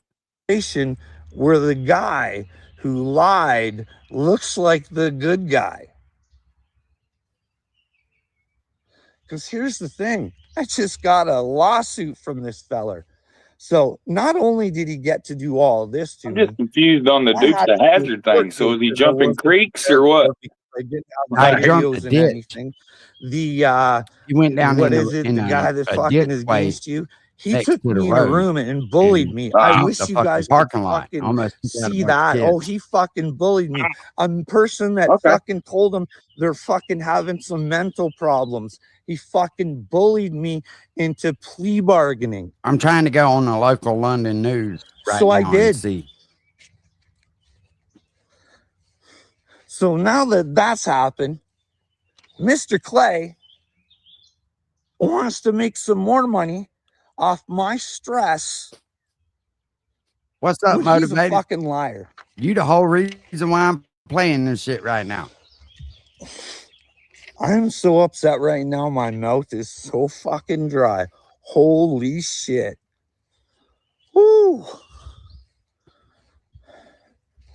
Clay, you're about to get the worst karma you've ever gotten in your life, bud.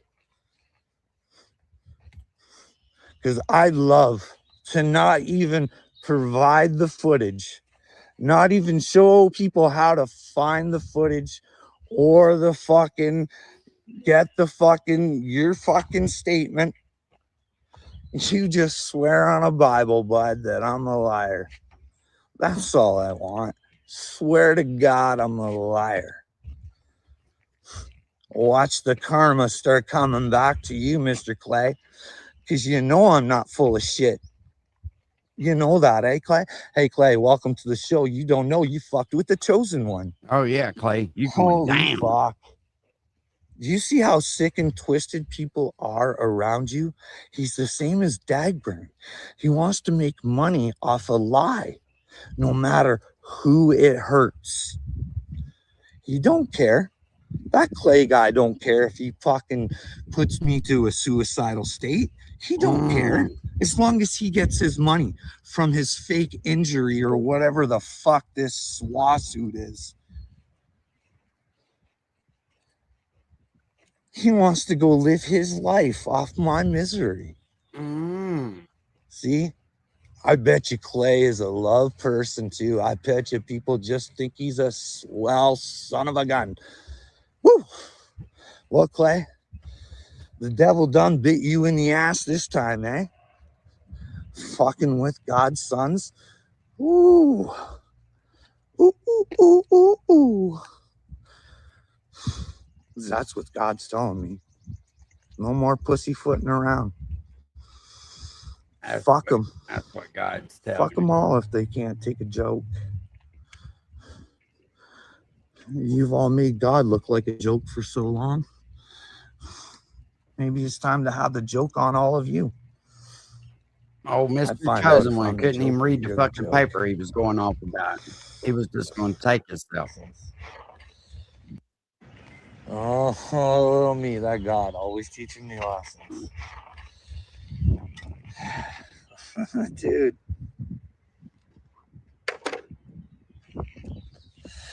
God always sending messages. This gets even better, bud.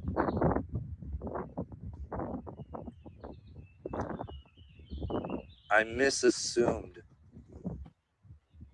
I read the guy's name on there. I understood that he was the one suing me. Well, it turns out if you keep reading, he's not even the one suing me. Smoke some more of that weed, Carl. It's someone else that was there with the kids, one of the mothers of the kids. As much as I was like Dukes of Hazzarding towards the fucking kids, there was a fucking layer of cars before you get to the kids. Just to get that straight. But apparently some woman has damaged herself irreparably and fucking will never probably work again. She's so damaged that fucking she wants to take money from me. Like, this is fucked up. You people will do anything for a buck. Anything. So Miss Vixen or whatever the fuck your name is, sweetheart, you're a fucking tool bag and you're going to show the world too what a fucking tool bag is. Let's see how fucking hurtsy-wurtsies you are, sweetheart. Let's see how much fucking pain you're going to be in now. It's going to be mental. It ain't going to be fucking physical. I can almost guarantee that. But hey, if you did get hurt, I'm sorry. It was an accident. Someone else fucking caused it. But hey, I'm sure you fucking investigated the whole thing first. Good. Maybe we can all get in a courtroom all together. You, me, and Clay, and we can all settle our fucking differences right there. And we can all tell the truth. Holy fuck, man. This bullshit just keeps getting better and better. Like, holy fuck. Now I'm being sued for an accident I didn't cause. When I actually ended up going nowhere near where the lady was. And she saw me crawl out of the vehicle, trying to make sure that everybody was okay. And she wants to sue me. What a fucking cunt bag. Fucking Vixen. You're gonna fucking fry just like Dixon. Holy fuck. And then I get it worse. I get it from my wife. She comes home because she's the one that actually read the paperwork and told me what it was. Because I made an assumption, and I kind of come on and say that I was wrong. But I'm still right about Clayton.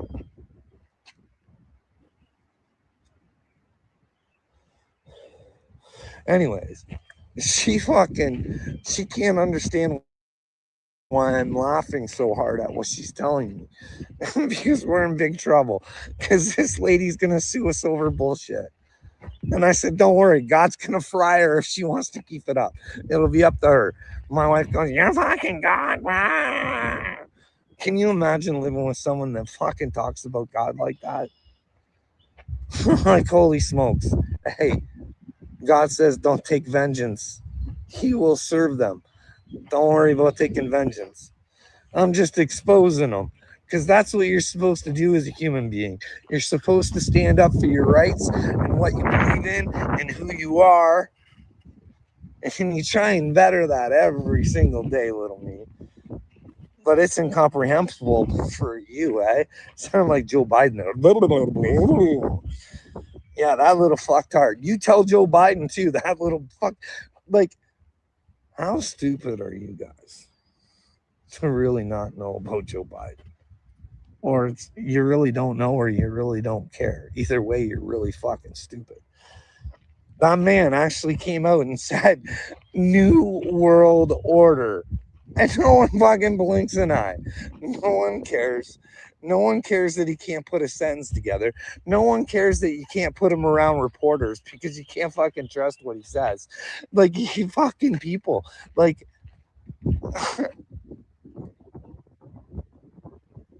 I hope you're all shocked. All those fucking Trumper haters. I hope you all fucking get a dose of the truth. But then again, maybe I'm wrong and it's not. And we'll find out. I'm probably about, there's people over there. They're probably asking me why I'm on God's land. And I should probably leave because it's their sacred property. But hey, you never know. There are some good people out there that really don't care.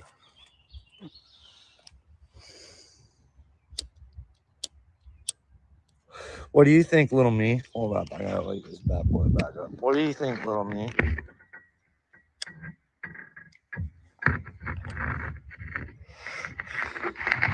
You think this is an easy thing for me to do?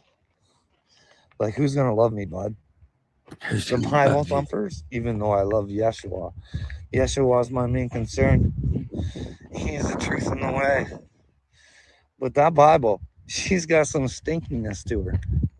I just think so. I mean, why would they fucking that part right here kind of wigs me out with him. You know what I mean? Saw some interesting stuff about. Yeah. How you believe in? How you sit there and claim to be chosen one, and then you downgrade the Bible? You know what I'm saying? That's just. I was trying to figure out who the devil is. Wow, to listen to him. The devil is us. He's inside of all of us. It's just whether or not if we let him come out. I mean, when you're lying to yourself too, and you're good and you're not, that's a little devilish too. You're kind of lying to yourself. Like, trust me, if you actually have a connection to God, you will know it and you will feel it. So I would keep striving till you feel it. There's a big feeling's coming, little me, but again, I might be wrong. Fucking, can you imagine? Like, I think, like, you don't know the plan, do you? Like, I think old Trumper's one of us. I know that's hard to believe because I got questions for him too. But then again, God keeps telling me, use all the devil's tools. Use his tools against him, so this might be a setup for some of that stuff, but who knows? I don't know. I hear 19 women. He raped 19 women now. 19 women are all of a sudden coming out. Can you imagine if he comes out and he is a chosen one like he says he is? Woo! Those 19 women, what do you think would happen? I don't know. We'd find out if he's a chosen one or not. Those 19 women should keep babbling their mouths off and we'd find out. But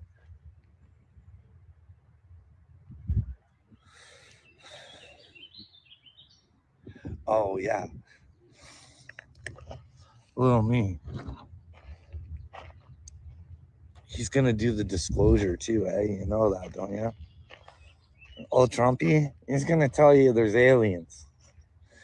And that's probably when you guys' minds are gonna start to blow. They're gonna there's a galactic federation of aliens. Now I know what you're thinking. Fuck, I came with this up with all in my head. I didn't, bud. I didn't. I caught the information from government officials, okay? They were on the YouTube, unless they were like some sort of program. Like they got for Zelensky. Disney's got that for Zelensky. Bro, he's got that shit bad, man. Look, he's part alien anyways. He can breathe through his ears. Imagine what's wrong with him. He may be part alien. He's part Donald Trump retard, knows. bro. And if you go That's back, what he is. He's that Donald part Trump, he does fucking lie sometimes. I'm retard. telling you. Because he says he doesn't know about aliens. I know he's got a pretty special ability to be able to breathe through his ears. Him and Don Jr. He says there's something he'd love to tell the American people about aliens, but he just can't. So that's kind of weird. Like, these are just kind of the things that I've seen and picked up on. And then if you go through my videos, my pictures and stuff like that, where I've had weird shit happening, and then you watch, like, there's going my subby things, Mr. MRBB 333 or something like that. Says he's an Earth watchman. He gets a lot of videos, weird stuff, same sort of stuff that I've gotten. Way weirder stuff he gets too. Like way weirder stuff. He looks at a whole bunch of different stuff. He keeps track of the I might be fixing to go buy a rays blazer. that are coming down and beaming on us, and what? Apparently giving us Oh downloads. shit, I might be fixing to go buy a blazer. I'm sitting there trying to do deals on Marketplace. all sorts This of good Marketplace is a motherfucker, man. You're gonna shit your pants if you find out there's aliens and they've been around watching us forever, and that maybe some of the humans amongst you, little me, are aliens. Huh? See, told you. Carl's alien. 95 Ringo. That would just be weird, eh? Come down here with the soul and to think that, we are energy, right? That we couldn't go somewhere else called heaven and 85 have another heavenly body or anything like that. And no, that's hard to believe, but who knows? I think you're just trapped in a matrix anyways. They've got you fooled. This is supposed to be like a little school for you to learn about God and how to love, and then you could move on to the next world. But like levels to this game, bud. Levels. He said he thinks it's like the Matrix. You guys are This is the prime example of what happens if you eat the red and blue pill at the same time. Like, honestly, I should end this for you guys. I should really try and fucking get Dave, you have to drop it in the back fucking chat. chosen one and get them to watch my videos and tell me where I'm mentally ill or something like that. I don't know, man. Or we can start this shit show, but for some reason I'm starting to pull the trigger. Just drop it in the slowly. back chat. I won't pull you up on stage. But I don't know. Fuck, find out if I'm a nutbird or I'm fucking here to help fucking save a bunch of people that are gonna fucking hate me. That's fucking awesome. Us 144,000. I think we got a lot to look forward to, but and again, I wouldn't get too close to us. We like our fucking alone time just as much as everybody else. Don't worry about me. We'll have time for you. Just on our time. All right, let me I'm sorry. Oh shit. It's a deal to scream about. Save up to $400 on a new. Oh, we don't watch this one. King Daddy, what do you mean living in Bill? Hey, bud. All day. Hey, bud. If I had it my way. Let's watch this one. Anybody out there ever fucking wants See where the back chat where it says private chat, Deb? Take him and drop it in there. Go into the private chat and then don't really want.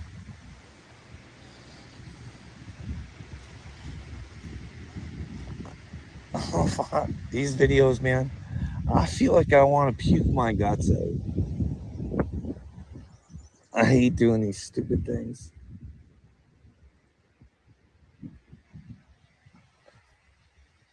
I'm fucking tired. I'm fucking tired. I'm fucking That damn hat bill, man. That motherfucker is huge. That wind, dude. Begging what should be my family and friends to fucking help me. It's And nobody fucking sounds like will. it's catching that damn hat bill and flecting off of it.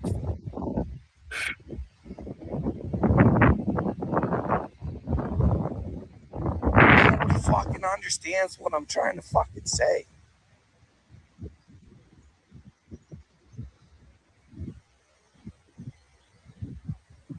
It's hard to fucking, even if I could fucking get one of my family members to listen to me.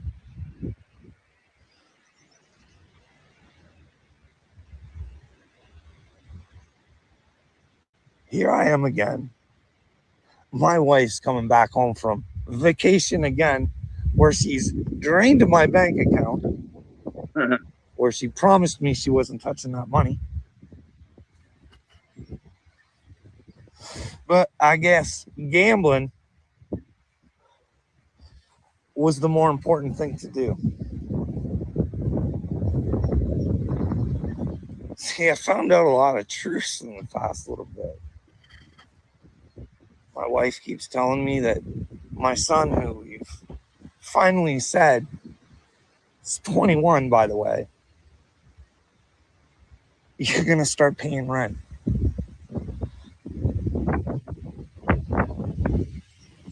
$500 a month. You have a job. That's not that much. You get to share the basement that I don't fucking own with your fucking cousin. That I don't own. You got your own bathroom, your own little kitchen thing. You got your whole fucking thing.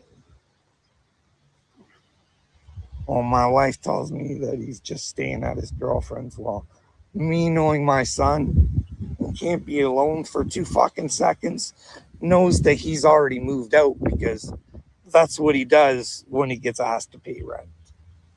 See, I've asked him in the past to pay rent, not to me, because the money wasn't for me, but to his grandparents who coddled him and packed his work lunches for him and all that good stuff. Because they're in trouble with money. Fairbanks is in Alaska. That's not it. He's in London, local news in St. Thomas, Canada. It's close. But still just making it deeper and deeper to do exactly what I asked them not to do for their grandchild.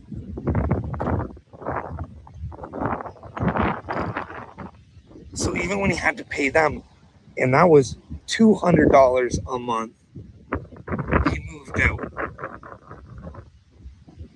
I'll have to do some research myself and find that one up there. If it was on the news, you should be able to go back and find it. But even if it's even worth watching, you know what I mean? This dude is a victim. He wants everybody to feel sorry for him. And I don't. I absolutely don't. The shit he's going through with his kids and all, that's because he raised them that way. That's nobody's fault but his own. You're fucking lazy, Carl. You say it in your own, well, I just didn't feel like fighting. Well, that's on you, bro. Nobody fucking feels sorry for you. Nobody feels sorry for you. Just like in this video right here. That's the whole reason why he posted this. Nobody worries about me getting punched in the face. Does. And I said, give me the days, dates, times, anything. The charges. Mr. Vic. But I'll let you know one thing, fuckface. There's only one person that's been charged in our fucking house for violence. It ain't me. There's only one person that's been in our house that's been a victim of violence. And that is me. That is me. I'm the So victim. take your story time somewhere else. I don't know where you get your fucking stories from, but maybe your mother feeds What is the them to point you. in posting this shit on YouTube? Honestly, What is the point in posting this shit on YouTube? If you don't want nobody to look at you and laugh at you, you're a fucking 50-year-old grown man going through some kind of midlife crisis and you want everybody to feel sorry for you. Nobody feels sorry for you, dude. And you can hide behind anything you want. Saving the kids, being the prophet, whatever. Nobody gives a fuck. Nobody has time for that shit. People actually have real world fucking problems. You sit at home collecting a check and run through fucking Facebook and Google or YouTube all day and you think you've got the world figured out. But you can't even figure your own fucking world out. Your own life is in shambles. While you laugh and try to point your finger at everybody else about the mistakes that they're making in their life that you assume that they're making. You have no fucking idea. But we can cast judgment on you because you've posted all this shit online. Shit is crazy. Nuttier than squirrel shit. Yeah. Why would you post this? Other than to get attention and looking for somebody to feel sorry for you. Why would you post this? It doesn't make sense.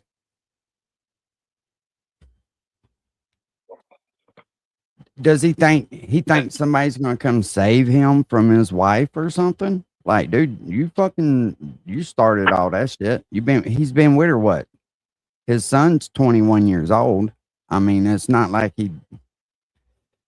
I don't know, man. It's just fucking crazy. Just like for sure. I think people that don't agree with them are going to hell for revenge. Yeah. Yeah, he definitely thinks everybody's going to hell if they don't agree with him. Well, man, I'm fixing to have to run uptown, and it looks like she tricked him. She didn't trick him. Deb, think about this. Who's the one that got tricked? Her or him? Have a good one. He's the fucking fruitcake. Appreciate you jumping up, Potential. He's the fucking fruitcake. Later. He did the tricking. Oh, I know you're joking. I don't know. This dude's just out there. He wants everybody to feel sorry for him. Him and his PST from somebody else dying on. It's just crazy. It's selfish. This is a selfish fuck is what he is. All right, y'all. Y'all have a good day. Appreciate y'all joining me. We'll holler at you. Peace.